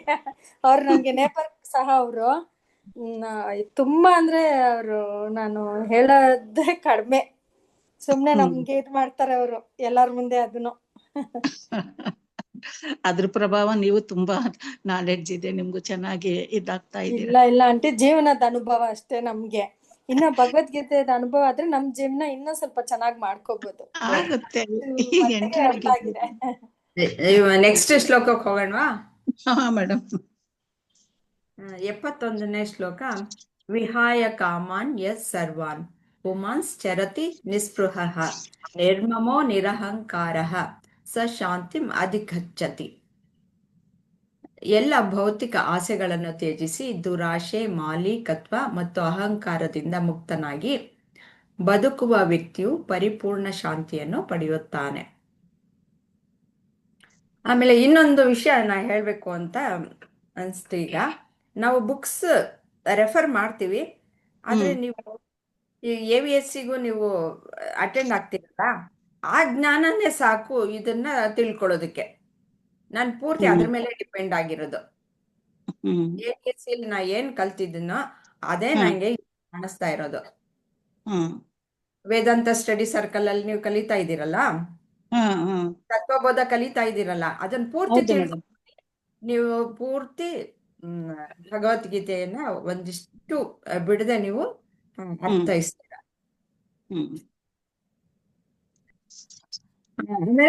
ಬುಕ್ಸ್ ಅಲ್ಲಿ ಅವರ ಅಭಿಪ್ರಾಯಗಳನ್ನು ಸೇರಿಸಿರ್ತಾರೆ. ಅದೆಲ್ಲ ಹೊರತುಪಡಿಸಿ ನಾವು ಹೇಗೆ ವೇದಾಂತ ಏನ್ ಹೇಳುತ್ತೋ ಅಷ್ಟನ್ನೇ ಮಾತ್ರ ನಾವು ಹೇಳ್ಬಹುದು. ಅಷ್ಟು ತತ್ವಬೋಧ ಅಷ್ಟು ಎಫೆಕ್ಟಿವ್ ಆಗಿದೆ. ಮುಂದೆ ಬೇರೆ ಬೇರೆ ನಾವು ಗ್ರಂಥಗಳನ್ನು ಕಲಿತೀವಿ. ತತ್ವಬೋಧ ಆದ್ಮೇಲೆ ಬೇರೆದಕ್ಕೆ ಹೋಗ್ತೀವಿ. ಹಾಗೆ ಅಲ್ಲಿ ನಾಲೆಡ್ಜ್ ನ ತಗೊಂಬಂದು ಇಲ್ಲಿ ಅಪ್ಲೈ ಮಾಡ್ಕೊಳ್ಬೇಕಷ್ಟೆ.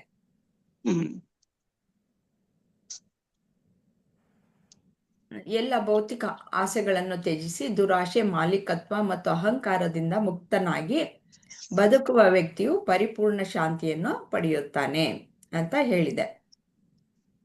ಇದರ ಪ್ರಶ್ನೆ 21. ಈ ಶ್ಲೋಕದಲ್ಲಿ ಯಾರು ಶಾಂತಿಯನ್ನು ಪಡೆಯಬಹುದು ಎಂದು ಹೇಳಿದ್ದಾರೆ. ಪೂರ್ತಿ ಶ್ಲೋಕವನ್ನು ನೋಡಿನೇ ಹೇಳಿ. ಸಂಧ್ಯಾಜಿ ಇಲ್ವಾ, ಹೊರಟೋಗಿದಾರಾ? ಲಕ್ಷ್ಮೀಜಿ ಇದೀರಲ್ಲ ನೀವು? ನಾನೊಂದ್ 2 ಲೈನಲ್ಲಿ ಹೇಳ್ತೀನಿ ಮೇಡಮ್.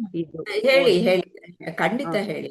ಅದೇ ಎಲ್ಲಾ ಭೌತಿಕ ಆಸೆಗಳನ್ನು ತ್ಯಜಿಸ್ಬಿಟ್ಟು ಆಸೆಗಳನ್ನ ತ್ಯಜಿಸಿ, ಆಸೆ ಬೇಕು ಅನ್ನೋದು ಮತ್ತೆ ಅಹಂಕಾರಗಳಿಂದ ಯಾರು ಅಹಂಕಾರ ಬಿಡ್ತಾರೆ, ನಾನು ನಂದು ಅಂತ ಹೇಳದ್ನ ಅವನು ಪರಿಪೂರ್ಣವಾಗಿ ಶಾಂತಿಯಾಗಿರ್ತಾನೆ ಅಂತ ಹೇಳಿದ್ದಾರೆ. ಬೇರೆ ಇನ್ನೇನಾದ್ರೂ ಹೇಳ್ತೀರಾ? ಅದೇ ಇದು ಕಷ್ಟ. ಈ ಭೌತಿಕ ಆಸೆಗಳನ್ನ ಮನುಷ್ಯರಾಗಿ ನಾವು ಹುಟ್ಟಿ ತುಂಬಾ ಆಸೆ ಬೇಕು ಅನ್ನೋದು ಅದು ಇದ್ದೇ ಇರುತ್ತೆ ಆಸೆಗಳು. ಅದನ್ನ ತ್ಯಜಿಸೋದು ಅದೆಲ್ಲ ಕಷ್ಟ. ಅದನ್ನೆಲ್ಲ ಬಿಟ್ಟು ಆಮೇಲೆ ಮೇಯ್ನು ನಾನೇ ಮಾಡ್ದೆ, ಇದ್ ನನ್ನಿಂದನೇ ಆಯ್ತು ಅಂತ ಎಲ್ಲ ಹೇಳ್ತೀವಲ್ಲ, ಈ ನಾನೇ ನಡೆಸ್ತಾ ಇರೋದು, ನಾನೇ ಓದಿರೋದು, ಒಂದ್ ಸ್ವಲ್ಪ ವಿದ್ಯೆ ಬಂದ್ಬಿಟ್ರೆ ಅಯ್ಯೋ ನನ್ಗೆಲ್ಲ ಗೊತ್ತು, ಈ ತರ ಎಲ್ಲ ಮಾಡ್ತೀವಲ್ಲ, ಅದೆಲ್ಲನು ಬಿಟ್ಟು ಎಲ್ಲ ದೈವೇಚ್ಛೆ, ದೇವ್ರಿಲ್ದೆ ನಾವ್ ಏನೂ ಮಾಡಕ್ಕಾಗಲ್ಲ ಅಂತ ಅನ್ಕೊಂಡ್ರೆ, ನಾವು ಬದುಕೋ ರೀತಿನೇ ಸ್ವಲ್ಪ ಚೇಂಜ್ ಮಾಡ್ಕೊಂಡ್ರೆ ಅವಾಗ ನಾವು ಶಾಂತಿಯಾಗಿರ್ಬೇಕು. ಅಂದ್ರೆ ಇದೆಲ್ಲ ಬಿಡ್ಬೇಕು. ಇದೆಲ್ಲ ಅಹಮ್ಮು ಮತ್ತೆ ದುರಾಸೆ ಎಲ್ಲ ಬಿಟ್ರೆ ನಾವು ಶಾಂತಿಯಾಗಿರ್ಬೋದು ಅಂತ ಅಷ್ಟೇ ಮೇಡಮ್. ಧನ್ಯವಾದಗಳು ವೀಣಾಜಿ. ಲಕ್ಷ್ಮೀಜಿ ಅವರು ಹೇಳ್ತೀರಾ, ಮುಂದುವರಿಸ್ತೀರಾ? ಈಗ ನಾನ್ ದೇಹ ಅಲ್ಲ, ಮನಸ್ಸಲ್ಲ, ಬುದ್ಧಿ ಅಲ್ಲ ಅಂತಂದ್ ಹೋದಾಗ ಮೊದ್ಲು ದೇಹಕ್ಕ ಹೋಗ್ತೇವಮ್ಮ. ಈ ದೇಹನ ತ್ಯಜಿಸ್ಬಿಟ್ಟಿವ್ರಿ, ಏನು ಇಲ್ಲ ಇದ್ರೊಳಗ ಅಂತಂದ್ ಹೇಳ್ದಾಗ ಮನಸ್ಸ ಅನ್ನೋದೊಂದು ಉಳಿತತ್ರಿ. ಮನಸ್ಸೆಲ್ಲೇ ಅಲ್ಲೇ ಇಲ್ಲೇ ಅಲ್ದಾಡ್ತಾನೆ ಇರ್ತತ್ರಿ. ಈಗ ಇದು ಭೌತಿಕ ಆಸೆಯಿಂದನ ಹೋಗ್ತೈತ್ರಿ ಹೆಚ್ಚಿಂದ ಹೆಚ್ಚು. ಅದನ್ನು ತ್ಯಜಿಸಿದ್ವಿ ಅಂತಂದ್ ಹೇಳಿದ್ರೆ ನಮ್ಗ್ ದುರಾಸೆನೂ ಬರಂಗಿಲ್ಲ, ಅವಾಗ ಅಹಂಕಾರ ಅನ್ನೋದ್ ಇರಂಗೇ ಇಲ್ಲಮ್ಮ. ದೇಹ ನಾನಲ್ಲ, ಮನಸ್ ನಾನಲ್ಲ, ಬುದ್ಧಿ ನಾನಲ್ಲ ಅಂತ ಹೇಳಿ ನಾನ್ ಯಾರು ಅಂತೇಳಿ ಹೇಳಿ ಗೊತ್ತಾಗ್ತೈತಲ್ರಿ, ಅವಾಗ ಆಟೋಮೆಟಿಕ್ ಆಗಿ ಶಾಂತಾಗಿ ಇದ್ದೇ ಇರ್ತೇವಿ. ನಾನಂತೂನು ಬಹಳ ಕಲ್ತೇನಿ ಅಮ್ಮ, ಇಲ್ಲ ಅನ್ನಂಗಿಲ್ಲ. ಈಗ ಈ ಹತ್ರ ಒಂದ್ 4 ವರ್ಷ ಆಯ್ತು 5 ವರ್ಷ ಆಯ್ತು ಭಗವದ್ಗೀತಾ ಕ್ಲಾಸ್, ಆಮೇಲೆ ತತ್ವಬೋಧ ಕಲಿತಿದ್ದಾಗಿಂದಂತೂ ಬಹಳ ಚೇಂಜ್ ಐತಿ ಅಮ್ಮ. ಜೊತೆಗ್ ಹೇಳ್ಕೊಡೋದು ರೀ, ಹೆಚ್ಚಿಂದ ಹೆಚ್ಚು ನಮ್ಮೊಳಗ್ ನಾವು ಶಾಂತ ಆಗೇ ಹೋಗ್ತಾ ಇದೇವ್ರಿ. ಹೆಚ್ಚಿಂದ ಹೆಚ್ಚು ಆ ಆಸೆ ಅನ್ನೋದ್ ಎಷ್ಟೋ ಕಡಿಮೆ ಆಗ್ಯಾವು. ನಾನು ಎಷ್ಟೋ ಸತಿ ಫಂಕ್ಷನ್ಗೆ ಹೋದಾಗ ನೋಡ್ತೇನಿ, ಆ ಏ ಆಕಿ ಕೊಳ್ಳಾಗಿನ್ ನೆಕ್ಲೆಸ್ ಚೆನ್ನಾಗಿತ್ ನೋಡ್ಲಿಲ್ಲ ನಾ ಅಂತಂದ್ ಹೇಳಿ ನಮ್ ತಂಗಿಯರಂದಾಗ, ಹೌದಾ ನಾನ್ ನೋಡ್ಲೇ ಇಲ್ಲ ಅಂದ್ರ ಅದು ಅಲ್ಲಿಗ್ ಹೋಗಿಲ್ಲ ಅಮ್ಮ. ಅದ್ ಲಕ್ಷ್ಯ ಒಂದ್ ಸೀರೆ ಆಗ್ಲಿ ಒಂದ್ ಬಟ್ಟೆ ಆಗ್ಲಿ ಎಲ್ಲಾನು ಸರಳ್ರಿ. ಒಟ್ಟೊಟ್ಟ ಆ ತರದ್ ಇಲ್ಲ ಇಲ್ಲ. ಹೆಚ್ಚಿಂದ ಹೆಚ್ಚು ಎಲ್ಲೇ ಹೋದ್ರು ಒಂದ್ ಆಧ್ಯಾತ್ಮದ ಲೈನ್ ಒಳಗ ಹೋಗ್ತೇವ್ರಿ. ಒಂದ್ ಪಿಕ್ಚರ್ ನೋಡಿದ್ರುನು ಅದ್ರೊಳಗ್ ನಮ್ ದೃಷ್ಟಿ ಎಲ್ಲಿರ್ತೈತಿ, ಯಾವ್ದು ಆ ಆಧ್ಯಾತ್ಮದ ಲೈನ್ ಒಳಗ್ ಇರ್ತೈತೆ ಹೆಚ್ಚಿಂದ ಹೆಚ್ಚು ನಮ್ಗ್ ಏನ್ ಒಳ್ಳೇದ್ ಇರ್ತೈತೆ ಅದಷ್ಟನ್ನ ನಾವ್ ನೋಡಾಕ್ ಇಷ್ಟ ಪಡ್ತೇವ್ರಿ. ಅಂತದು ಹಾಕೊಂತ ಹೋಗ್ತೇವಿ.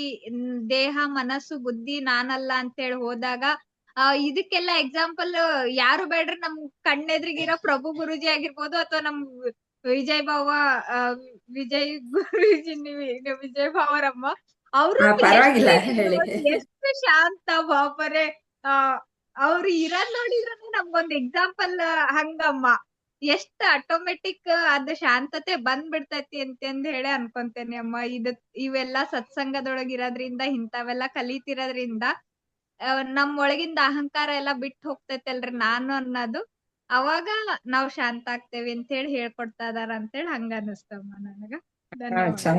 ಚೆನ್ನಾಗಿ ಹೇಳಿದಿರ. ಅಹಮ್ಮ ಅಂತಂದ್ರೆ ನಿಜವಾಗ್ಲೂ ನಾನು ನಿಜವಾದ ನಾನುನೇ. ಅದು ಅಹಂಕಾರ ಯಾವಾಗ ಆಗುತ್ತೆ ಅಂದ್ರೆ, ನೀವು ಹೇಳಿದ್ರಲ್ಲ, ನಾನು ದೇಹ ನಾನು ಮನಸ್ಸು ಬುದ್ಧಿ ಅಂತ ಆದಾಗ ಅದು ಆಕಾರವನ್ನು ತೆಗೆದುಕೊಂಡು ಅಹಂಕಾರ ಆಗೋಗ್ಬಿಡುತ್ತೆ. ಆವಾಗ ನಿಜವಾದ ನನ್ನನ್ನ ಮರ್ತೋಗ್ಬಿಡುತ್ತೆ. ಆವಾಗ ದೇಹ ಮನಸ್ಸು ಬುದ್ಧಿಗಳು ಹೇಗೆ ವ್ಯವಹಾರ ಹೊರಗಡೆ ಪ್ರಪಂಚಿಕವಾಗಿ ವ್ಯವಹಾರವನ್ನ ಮಾಡುತ್ತವೆ. ನಾನು ಅನ್ನೋದನ್ನ ಮರ್ತು ಹೋಗ್ಬಿಟ್ಟಿರುತ್ತೆ. ಇಲ್ಲಿ ಏನು ಹೇಳ್ತಾ ಇದ್ದಾರೆ, ಪಾಯಿಂಟ್ ಔಟ್ ಮಾಡ್ತಾ ಇದ್ದಾರೆ ಅಂತಂದ್ರೆ, ಅಹಂಕಾರನ ಬಿಟ್ಬಿಡು, ಮತ್ತೆ ನೀನು ಮಮಕಾರವನ್ನು ಬಿಟ್ಬಿಡು ಅಂತ.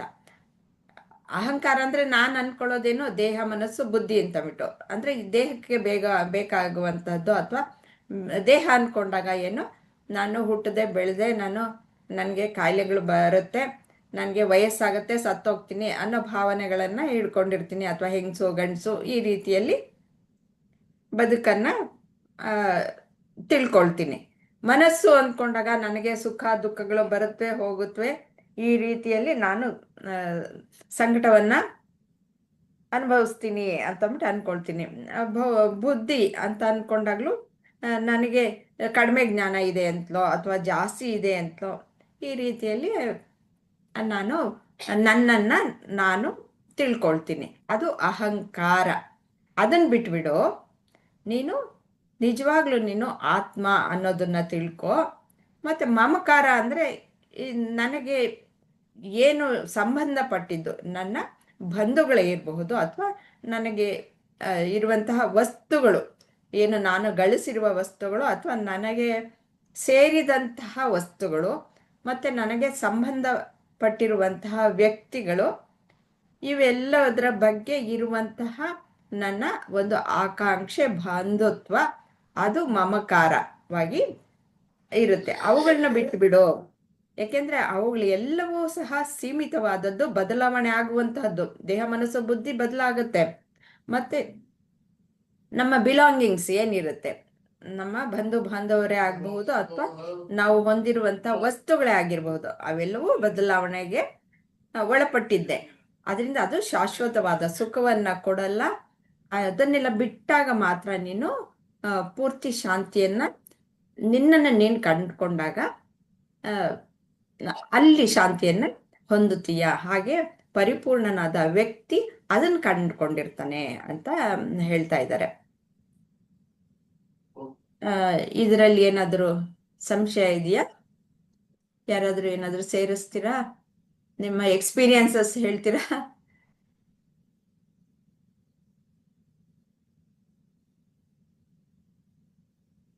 ವಿಜಯಲಕ್ಷ್ಮಿ ಅವ್ರು ಏನಾದ್ರು ಹೇಳ್ತೀರಾ?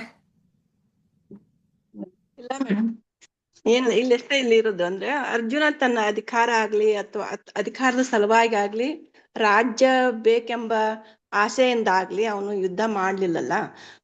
ಅವನಲ್ಲಿ ಯಾವ ಇಂದ್ರಿಯ ತೃಪ್ತಿಗಳು ಇರ್ಲಿಲ್ಲ. ಆದ್ರೆ ಯುದ್ಧ ಮಾಡ್ಬೇಕು ಅನ್ನೋದು ಅವನ್ಗೆ ಆಸೆ ಇರ್ಲಿಲ್ಲ. ಇಲ್ಲಿ ಏನಾಗ್ತೈತೆ ಅಮ್ಮ, ಅವರು ಕೃಷ್ಣ ಪರಮಾತ್ಮನಿಗೆ ಸಂಪೂರ್ಣ ಶರಣಾದಾಗ ಕೃಷ್ಣ ಹೇಳಿದ ಹಾಗೆ ಅವರು ಬಯಸಿದಂತ ಯುದ್ಧ ಮಾಡೋದಕ್ಕೆ ಬಯಸ್ತಾನೆ. ಅದು ಇದು ಹೊಂದುತ್ತೋ ಏನು ಅಂತಂದ್ರೆ ಅವನು ಅಜ್ಞಾನಿ ಆಗಿದ್ದು. ಅವನಿಗೆ ಅವನಲ್ಲಿ ಅಜ್ಞಾನ ತುಂಬಿದ್ದು. ನಾನು ದೇಹ, ನಾನು ಮನಸ್ಸು, ಬುದ್ಧಿ ಅಂತ ಇದ್ದಿದ್ದಕ್ಕೋಸ್ಕರನೇ ಅವರು ನನ್ನ ಬಂಧು ಬಾಂಧವರೆಲ್ಲ ಸತ್ತೋಗ್ತಾರೆ, ಅದಕ್ಕೋಸ್ಕರ ಅದು ಪಾಪ, ಅದಕ್ಕೋಸ್ಕರ ನಾನು ಯುದ್ಧ ಮಾಡಲ್ಲ ಅಂತ ಅದಕ್ಕೆ ತಿಳಿ ಹೇಳ್ತಾ ಇದ್ದಾರೆ. ಹಾಗೆ ನನ್ನದು ಅನ್ನೋದಕ್ಕೆ ಹಿಡ್ಕೊಂಡಾಗ ಅದು ಮಮಕಾರವಾಗುತ್ತೆ. ಅದನ್ನ ಬಿಟ್ಟಾಕು, ನೀನು ನಿನ್ನ ನಿಜ ಸ್ವರೂಪವನ್ನು ತಿಳ್ಕೊ. ಎಲ್ಲ ಕಡೆನೂ ಇರೋದು ಆತ್ಮವೇ ಅಂತ ಹೇಳ್ತಾ ಇದ್ದಾರೆ. ಅದು ಇಲ್ಲಿ ಸ್ಥಿತಪ್ರಜ್ಞನ ಲಕ್ಷಣಗಳನ್ನ ನಾವು ಕಲಿತಾ ಇರೋದಲ್ವಾ. ಅಂದ್ರೆ ಆತ್ಮಜ್ಞಾನವನ್ನು ಪಡೆದಿರುವಂತಹ ವ್ಯಕ್ತಿಯ ನಡವಳಿಕೆಗಳು ಹೇಗಿರುತ್ತೆ, ಅವನ ಲಕ್ಷಣಗಳು ಹೇಗಿರುತ್ತವೆ ಅಂತ, ಅವನು ಈ ರೀತಿಯಲ್ಲಿ ವರ್ತಿಸ್ತಾನೆ, ಅದನ್ನ ತಿಳ್ಕೊ ಅಂತಂದ್ಬಿಟ್ಟು ಹೇಳ್ಕೊಡ್ತಾ ಇದ್ದಾರೆ. ಆದ್ರೆ ಅರ್ಜುನನ್ಗೆ ಎಷ್ಟು ಮಟ್ಟಿಗೆ ಅರ್ಥ ಆಗಿದೆಯೋ ಅದು ಗೊತ್ತಿಲ್ಲ. ಅವನಿಗೆ ಸಂಪೂರ್ಣವಾಗಿ ಅರ್ಥವಾಗಿಲ್ಲ ಅನ್ನೋದು ಶ್ರೀಕೃಷ್ಣನ್ಗೆ ಗೊತ್ತಾಗಿ ಮುಂದೆ ಕರ್ಮಯೋಗವನ್ನ ತಿಳಿಸ್ಕೊಡ್ತಾರೆ.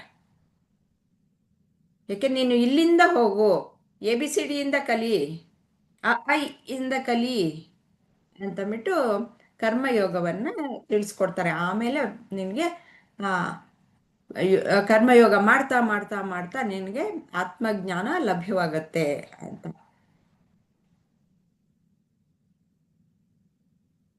ಮುಂದಿನ ಶ್ಲೋಕಕ್ಕೆ ಹೋಗೋಣ.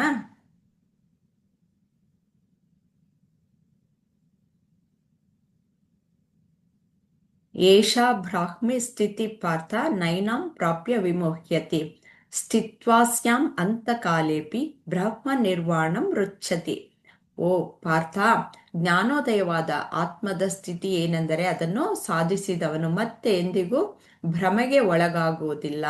ಸಾವಿನ ಸಮಯದಲ್ಲಿಯೂ ಈ ಪ್ರಜ್ಞೆಯಲ್ಲಿ ಸ್ಥಾಪಿತನಾಗಿ ಅವನು ಜೀವನ ಮತ್ತು ಮರಣದ ಚಕ್ರದಿಂದ ಬಿಡುಗಡೆ ಹೊಂದುತ್ತಾನೆ ಮತ್ತು ಪರಮಾತ್ಮನ ನಿವಾಸವನ್ನು ತಲುಪುತ್ತಾನೆ.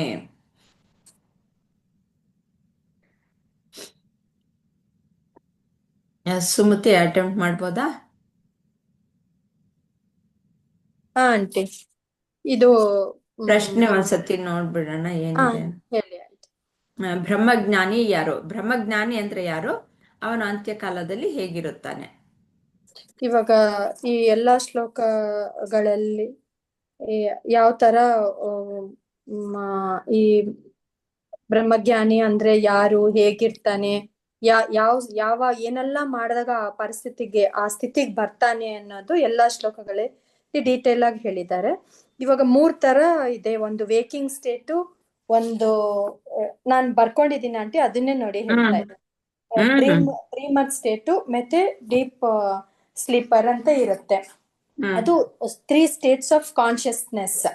ಇದು conditional state. First waking state ಅಲ್ಲಿ ಇವಾಗ ನಾನು ಅನ್ಕೊಂತೀನಿ, ನಾವು ಸಾಧಾರಣದವರು, ಆವರೇಜ್ ಅವರು, ನಾವೆಲ್ಲ ವೇಕಿಂಗ್ ಸ್ಟೇಟ್ ಅಲ್ಲಿ ಇರ್ತೀವಿ.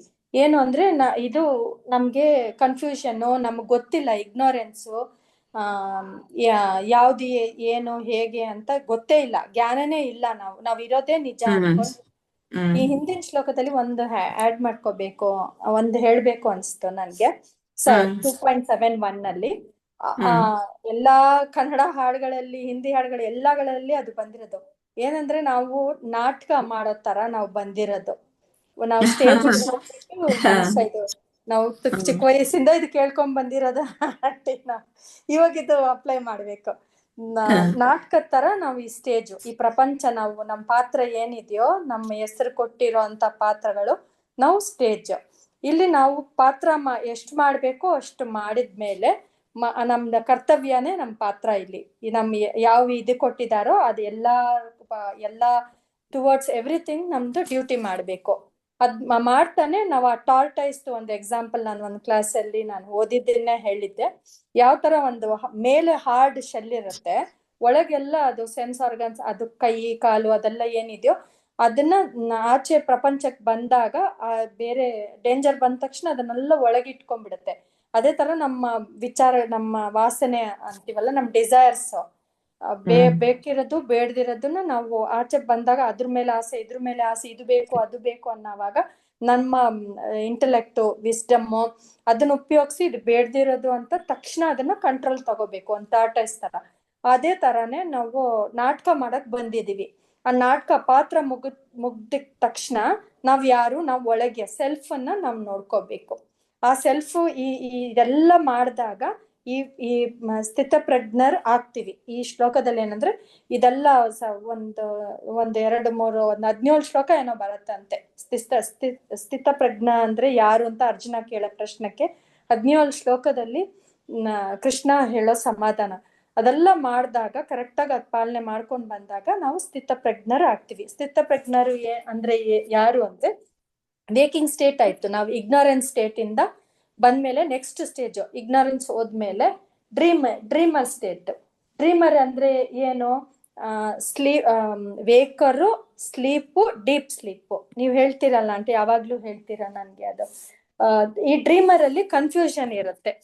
ಫಸ್ಟ್ ಜ್ಞಾನನೇ ಇರಲ್ಲ, ನಾವ್ ಯಾರು, ಏನು, ಯಾಕೆ ಬಂದಿದೀವಿ, ಏನು ಅಂತ. ನೆಕ್ಸ್ಟ್ ಸ್ಟೇಜು ಅದನ್ನೆಲ್ಲ ಸ್ವಲ್ಪ ತಿಳ್ಕೊಂತ ಬಂದಾಗ ಕನ್ಫ್ಯೂಷನ್ ಬರತ್ತೆ. ಅಂದ್ರೆ ಮತ್ತೆ ನಾವ್ ಯಾರು, ನಾವ್ ಏನಕ್ ಬಂದಿದೀವಿ, ಏನ್ ಮಾಡ್ಬೇಕು ಅದ್ರ ಬಗ್ಗೆ. ಬಟ್ ಏನ್ ಮಾಡ್ಬೇಕು ಅಂತ, ಹೇಗ್ ಮಾಡ್ಬೇಕು ಅನ್ನೋದು ಗೊತ್ತಿರಲ್ಲ. Deep sleeper state next. ಅಲ್ಲಿ ಬಂದ್ಬಿಟ್ಟು ನಾವ್ ಏನಕ್ ಬಂದಿದೀವಿ, ಪರ್ಪಸ್, ನಾವ್ ಏನ್ ಮಾಡ್ಬೇಕು, ನಮ್ಮ ಟ್ರೂ ಐಡೆಂಟಿಟಿ ಏನು, ಅದನ್ನ ತಿಳ್ಕೊಳೋ ಅಂತದ್ದು. ಇದೆಲ್ಲ ಮೀರಿ ಬಂದಾಗ ಆ ಸ್ಥಿತಪ್ರಜ್ಞರ ಆಗೋದ್ರಲ್ಲಿ ತುರಿಯ ಅಂತ ಒಂದು 4ನೇ ಸ್ಟೇಟ್ ಆಫ್ ಕಾನ್ಶಿಯಸ್ನೆಸ್. ಆ ಸ್ಟೇಟ್ ಆಫ್ ಕಾನ್ಶಿಯಸ್ನೆಸ್ ಬಂದಾಗ ಇದೆಲ್ಲ ಹೋಗಾಯ್ತು.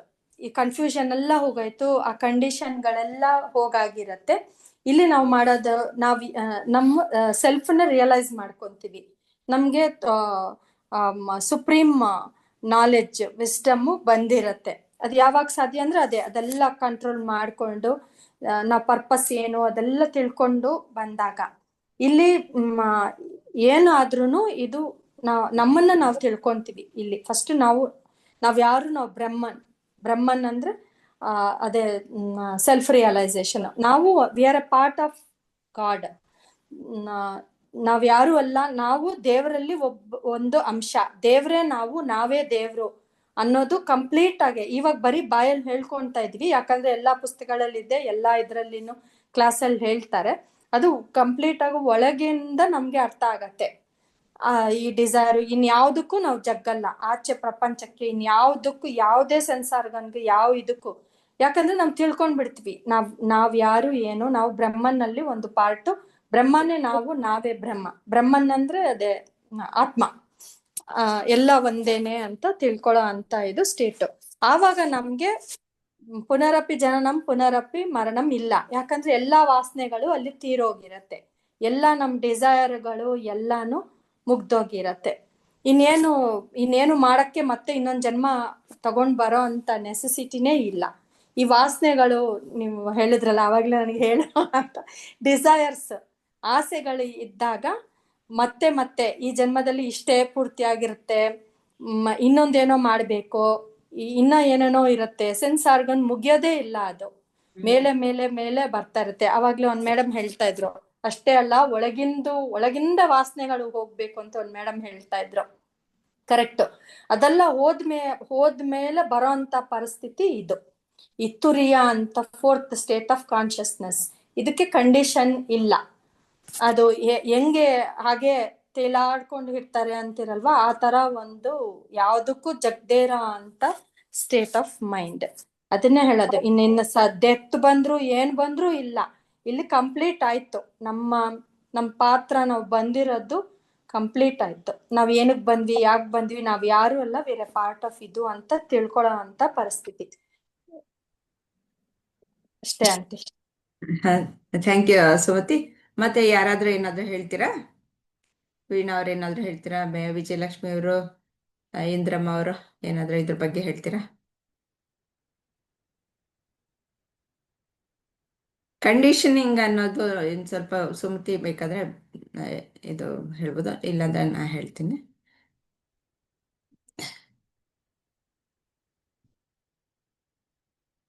ಯಾರು ಏನು ಹೇಳ್ತಾ ಇಲ್ವಾ? ಇದು ಹೇಗೆ ನಾವು ವೇದಾಂತದಲ್ಲಿ ಯಾವ ರೀತಿ ಈ 3 ಸ್ಥಿತಿಗಳನ್ನ ತೆಗೆದುಕೊಳ್ತೀವಿ ಅಂತಂದ್ರೆ, ಕಂಡೀಷನಿಂಗ್ ಅನ್ನೋದನ್ನ ಹೇಳ್ಬಿಡ್ತೀನಿ. ಅದು ಮಿಥ್ಯ ಅನ್ನೋದು ಕಂಡೀಷನಿಂಗ್ ಅಂತಂದ್ಬಿಟ್ಟು ಹೇಳೋದಕ್ಕೆ. ಮಿಥ್ಯ ಹೇಗೆ ಹಗ್ಗದಲ್ಲಿ ಹಾವು ಕಾಣಿಸುತ್ತೆ ಅಂದರೆ, ಹಾವು ಕಾಣಿಸಿದ್ದು ಅದು ಕಾಣಿಸ್ತು, ಅನುಭವಕ್ಕೆ ಬಂತು, ಆದರೆ ನಿಜವಾಗ್ಲೂ ಹಗ್ಗದಲ್ಲಿ ಹಾವಿದೆಯಾ? ಇಲ್ಲ. ಮೊದಲಿತ್ತ? ಇಲ್ಲ. ಈಗ ಕಾಣಿಸ್ತಾ ಇದೆ. ಮುಂದೆ ಬೆಳಕು ಹರಿದ ಮೇಲೆ ಇದೆಯಾ? ಇಲ್ಲ. ಆ ರೀತಿಯಲ್ಲಿ ಈ ದೇಹ, ಮನಸ್ಸು, ಬುದ್ಧಿಗಳು ಅದು ಮಿಥ್ಯವಾದದ್ದು ಅಂತಂದ್ಬಿಟ್ಟು ತಿಳಿದುಕೊಳ್ಳೋದು ಈ 3 ಅವಸ್ಥೆಗಳಲ್ಲಿ ಹೇಗೆ ಅನ್ನೋದನ್ನ ನಾವು ತಿಳ್ಕೊಳ್ಬೇಕು. ಆಗ ನಿಜವಾದ ನಾನು ಅನ್ನೋದನ್ನ ತಿಳ್ಕೊಳ್ಬಹುದು ಅಂತಂದ್ಬಿಟ್ಟು. ಈಗ ಎಚ್ಚರದ ಸ್ಥಿತಿಯಲ್ಲಿ ನೀವು ಹೇಳಿದಾಗೆ ಹೀಗೆಲ್ಲ ವ್ಯವಹಾರವನ್ನ ಮಾಡ್ತಾ ಇರ್ತೀವಿ. ನಾನೇ ದೇಹ ಅಂದ್ಬಿಟ್ಟು ಅನ್ಕೊಂಡು ವ್ಯವಹಾರ ಮಾಡ್ತಿರ್ತೀವಿ. ಮಲಕ್ಕೊಳ್ತೀವಿ, ಸ್ವಪ್ನಕ್ಕೆ ಹೋಗ್ತೀವಿ, ಅಲ್ಲಿ ಈ ದೇಹ ಇಲ್ಲವೇ ಇಲ್ಲ. ಈ ದೇಹ ಇಲ್ಲ, ಬೇರೆ ದೇಹ ಬರುತ್ತೆ. ಅಲ್ಲಿ ಬೇಕಾದಷ್ಟು ಆನೆ ಬರುತ್ತೆ, ಸಿಂಹ ಬರುತ್ತೆ, ಹುಲಿ ಬರುತ್ತೆ, ಅಟ್ಟಿಸ್ಕೊಂಡ್ಬರುತ್ತೆ, ಹಾವು ಬರುತ್ತೆ. ಅಲ್ಲಿ ನದಿ, ಬೆಟ್ಟ, ಮತ್ತೆ ಬಾವಿ, ಏನು ಪ್ರಪಂಚದಲ್ಲಿ ಇವಾಗ ಏನೇನು ಗೊತ್ತೋ ನಮಗೆ ಅದೆಲ್ಲವೂ ಅಲ್ಲಿ ಕಾಣಿಸ್ಕೊಳ್ಳುತ್ತೆ. ಅದು ನಿಜವಾಗ್ಲೂ ಎಲ್ಲಿಂದ ಬಂತು ಅಷ್ಟೇ ಎಲ್ಲಾನು ಪ್ರಪಂಚ? ಆ ಪ್ರಪಂಚ ಎಲ್ಲ ನಾನು ಮಲ್ಕೊಂಡಿರೋದು ನಾನು ಮಾತ್ರ, ಕನಸು ಕಾಣ್ತಾ ಇರೋದು ನಾನು ಮಾತ್ರ. ಆಮೇಲೆ ಈ ಹಗಲಲ್ಲಿ ಇದ್ದ ಹಾಗೆ ಎಚ್ಚರದಲ್ಲಿ ಇದ್ದ ದೇಹವೂ ಇಲ್ಲ. ಇಲ್ಲಿ ಹೇಗೆ ಕಾಣಿಸ್ಕೊಳ್ತು? ಎಚ್ಚರ ಆದಮೇಲೆ ನನಗೆ ಅನಿಸುತ್ತೆ ಇದೆಲ್ಲ ಮಿಥ್ಯ. ಆದರೆ ಪ್ರಪಂಚ ಕಾಣಿಸ್ತಲ್ಲ, ಹೇಗೆ ಕಾಣಿಸ್ತು ಅಂತಂದರೆ, ಅವಾಗೆಲ್ಲ ನನ್ನ ಮನಸ್ಸೇ ಅದು ಸೃಷ್ಟಿ ಮಾಡ್ತು. ನಾನು ಮಾತ್ರನೇ ಇದ್ದಿದ್ದು ತಾನೆ. ಆದರೆ ಮನಸ್ಸೇ ಪ್ರಪಂಚವನ್ನ ಸೃಷ್ಟಿ ಮಾಡಬಲ್ಲದು. ಅದು ಸಹ ಮಿಥ್ಯ ಅಂತ ಯಾವಾಗ ಗೊತ್ತಾಗುತ್ತೆ? ಗಾಢ ನಿದ್ದೆಗೆ ಹೋದಾಗ ಗೊತ್ತಾಗತ್ತೆ. ಆವಾಗ ಕನಸಿನ ಪ್ರಪಂಚವೂ ಇಲ್ಲ, ಕನಸಿನ ದೇಹನೂ ಇಲ್ಲ, ಏನು ಇಲ್ಲ ಅಂದಾಗ ಅದು ಮಿಥ್ಯವೇ. ಯಾವುದು ಸದಾ ಕಾಲವೂ ಇರುತ್ತೋ ಅದು ಮಾತ್ರ ಸತ್ಯ ಅಲ್ವಾ? ಅಂದಮೇಲೆ ಈ ಎಚ್ಚರದ ದೇಹವೂ ಮಿಥ್ಯವೇ, ಈ ಕನಸಿನ ದೇಹವೂ ಮಿಥ್ಯವೇ, ಮತ್ತೆ ದೇಹದಲ್ಲಿ ಈ ಸೂಕ್ಷ್ಮ ಶರೀರ ಇರುತ್ತಲ್ಲ ಅದು ಸಹ ಮಿಥ್ಯವೇ ಅನ್ನೋದು ಗೊತ್ತಾಗತ್ತೆ. ಗಾಢ ನಿದ್ದೆಯಲ್ಲಿ ನಾನು ಆರಾಮಾಗಿ ಮಲ್ಕೊಂಡಿದ್ದೆ ಅನ್ನೋದು ಗೊತ್ತಾಗತ್ತೆ. ಆದರೆ ಯಾರಿಗೆ ಗೊತ್ತಾಗತ್ತೆ? ಅದನ್ನ ಕಂಡು ಏನು ಇಲ್ಲ, ಆರಾಮಾಗಿದ್ದೆ, ಮತ್ತೆ ಅಲ್ಲಿ ಏನು ಇಲ್ಲ, ಯಾವ ಪ್ರಪಂಚನೂ ಇಲ್ಲ.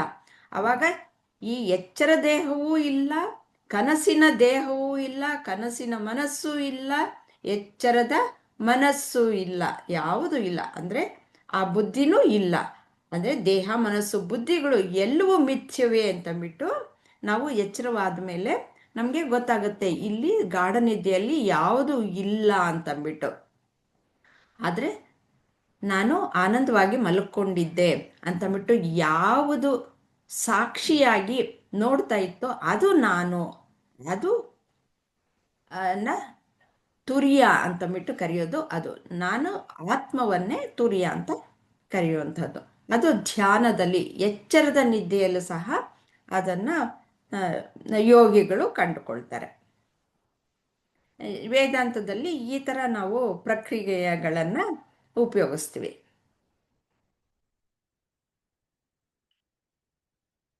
ಗೊತ್ತಾಯ್ತಾ ಸುಮತಿ? ಮತ್ತೆ ಬೇರೆಯವ್ರಿಗೂ ಗೊತ್ತಾಯ್ತಲ್ವಾ? ಈ ರೀತಿ ಆ ತುರ್ಯವನ್ನ ಕಂಡುಕೊಂಡವರು, ಅಂದ್ರೆ ಆತ್ಮವನ್ನ ಕಂಡುಕೊಂಡವರು, ಅರಿತುಕೊಂಡವರು, ಅವರೇ ಸ್ಥಿತ ಪ್ರಜ್ಞರು, ಅವರೇ ಆತ್ಮಜ್ಞಾನಿಗಳು, ಅವರೇ ಮುನಿ. ಇಲ್ಲಿ ಸ್ಥಿತ ಪ್ರಜ್ಞನ ಲಕ್ಷಣಗಳನ್ನ ನಾವು ಇದುವರೆಗೂ ನೋಡಿದ್ವಿ. ಏನು ಅವನು ಕಾಮರಹಿತನಾಗಿರ್ತಾನೆ, ಸ್ಥಿರವಾಗಿರ್ತಾನೆ, ಭಾವನಾತ್ಮಕ ಸ್ಥಿರತೆ ಇರುತ್ತೆ, ಅವನಿಗೆ ಸ್ವಯಂ ನಿಯಂತ್ರಣ ಇರುತ್ತೆ, ನೆಮ್ಮದಿ ಇರುತ್ತೆ, ಪೂರ್ಣತ್ವ ಇರುತ್ತೆ, ಮತ್ತೆ ಬ್ರಾಹ್ಮಿ ಸ್ಥಿತಿ ಅನ್ನೋದು ಇರುತ್ತೆ. ಇಲ್ಲಿ ಬ್ರಾಹ್ಮಿ ಸ್ಥಿತಿ ಅಂತಂದ್ರೆ ನೀವು ಹೇಳಿದ ತುರ್ಯ ಸ್ಥಿತಿ. ಆ ಸ್ಥಿತಿ ಅಂತ್ಯಕಾಲದಲ್ಲಿ ಇರುತ್ತೆ. ಅವನ ಎಲ್ಲ ಮತ್ತೆ ಅವನಿಗೆ ಮರಣ ಅನ್ನೋದು, ಮತ್ತೆ ಪುನರ್ಜನ್ಮ ಅನ್ನೋದಿರಲ್ಲ, ಮತ್ತೆ ಮರಣ ಅನ್ನೋದು, ಆ ಚಕ್ರ ಅನ್ನೋದು ಇರಲ್ಲ. ಅಲ್ಲಿ ಲಿಬರೇಟ್ ಆಗ್ತಾನೆ ಅಂತ ಇಲ್ಲಿ ಶ್ರೀಕೃಷ್ಣ ಹೇಳ್ತಾ ಇರೋದು. ಇಲ್ಲಿ ಯಾರಿಗಾದ್ರೂ ಸಂಶಯ ಇದೆಯಾ? ನನ್ಗೆ ಅದು ಅರ್ಥ ಆಯ್ತಾ ಆಂಟಿ? ತುಂಬಾ ಸಿಂಪಲ್ ಆಗಿ ತುಂಬಾ ಚೆನ್ನಾಗಿ ಹೇಳಿದ್ರಿ. ಕೇಳಿ. ವೇದಾಂತದಲ್ಲಿ ಹೀಗೆ ಪ್ರಕ್ರಿಯೆಗಳನ್ನ ನಾನು ಯಾವ್ದಲ್ಲ, ನಾನು ಯಾವುದು ಅನ್ನೋದನ್ನ ತಿಳ್ಕೊಳ್ಳೋದು. ಹ್ಮ್. ನಮ್ ಗುರೂಜಿ ಹೇಳ್ಕೊಟ್ಟಷ್ಟು ಸುಲಭದಲ್ಲಿ ಯಾರು ಹೇಳ್ಕೊಡಲ್ಲ ಅಂತ ಅನ್ಸುತ್ತೆ ನನಗೆ, ಅಥವಾ ನಾನು ಆತರ ಇಂಪ್ರೆಸ್ ಆಗಿದ್ದೀನಿ ಅನ್ನೋ ಗೊತ್ತಿಲ್ಲ. ಇಲ್ಲ ಇಲ್ಲ ನನಗೆ ಹೌದು ಆಂಟಿ, ಅವರು ತುಂಬಾ ಸಿಂಪಲ್ ಆಗಿ ಅದೇ ಅವ್ರಿಗೆ ಆಗಿರ್ಬೇಕು, ಅದ್ರಿಂದ ಅವರು ಕ್ಲಿಯರ್ ಆಗೇ ಹೇಳ್ತಾರೆ. ಅವ್ರು ಮಾತಾಡಿದ್ರೇನೆ ಒಂಥರ ಖುಷಿ. ನಾನು ಎಲ್ಲರಿಗೂ ಗೊತ್ತಾಗಿದ್ಯಾ, ಅಥವಾ ಬೇರೆ ಏನಾದ್ರೂ ಸೇರ್ಸೋದಿದ್ರೆ ಸೇರಿಸ್ಬೋದು, ಇಲ್ಲ ಅಂದ್ರೆ ನೆಕ್ಸ್ಟ್ ಹೋಗೋಣ.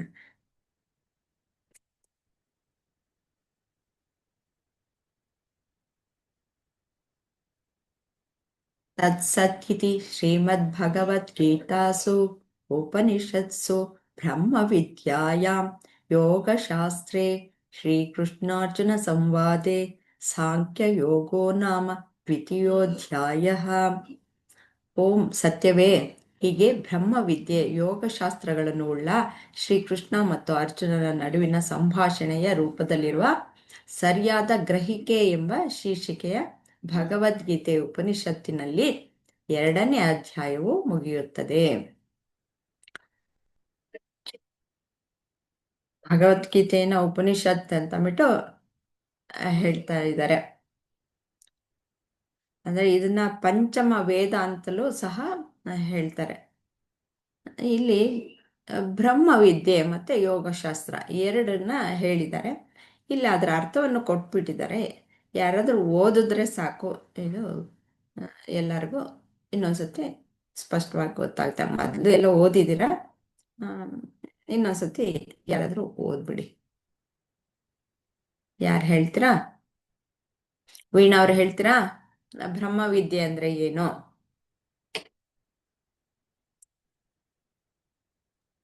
ಓದ್ಬೇಕಾ? ಓದಿ, ಅಲ್ಲಿ ಕೊಟ್ಟಿದ್ದಾರೆ, ಆನ್ಸರ್ ಕೊಟ್ಟಿದ್ದಾರೆ. ಹೌದು ಹೌದು. ಓಂ ಸತ್ಯವೇ, ಹೀಗೆ ಇಲ್ಲಿ ಬ್ರಹ್ಮವಿದ್ಯೆ ಇದನ್ನ ಓದಿದ್ರೆ ಸಾಕು. ಯಾವ್ದನ್ನ ಮೇಡಮ್?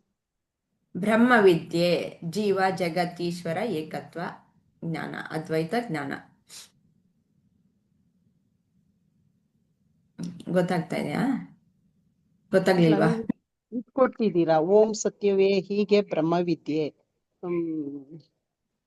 ಯೋಗಶಾಸ್ತ್ರಗಳನ್ನು ಕೆಳಗಡೆ ಇದೆ, ಇನ್ನು ಕೆಳಗಡೆ ಇದೆ ನೋಡಿ. ಆಯ್ತು. ಬ್ರಹ್ಮವಿದ್ಯೆ ಜೀವ ಜಗತ್ ಈಶ್ವರ ಏಕತ್ವ ಜ್ಞಾನ.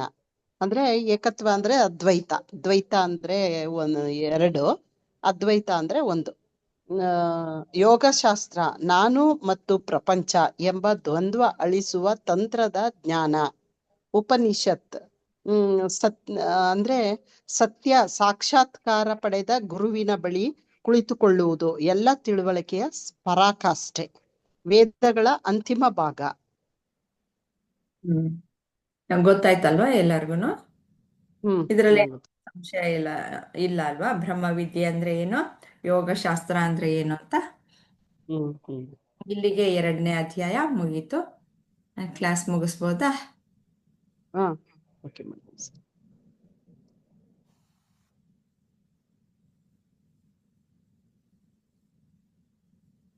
ಹರಿ ಓಂ ಶ್ರೀ ಗುರುಭ್ಯೋ ನಮಃ.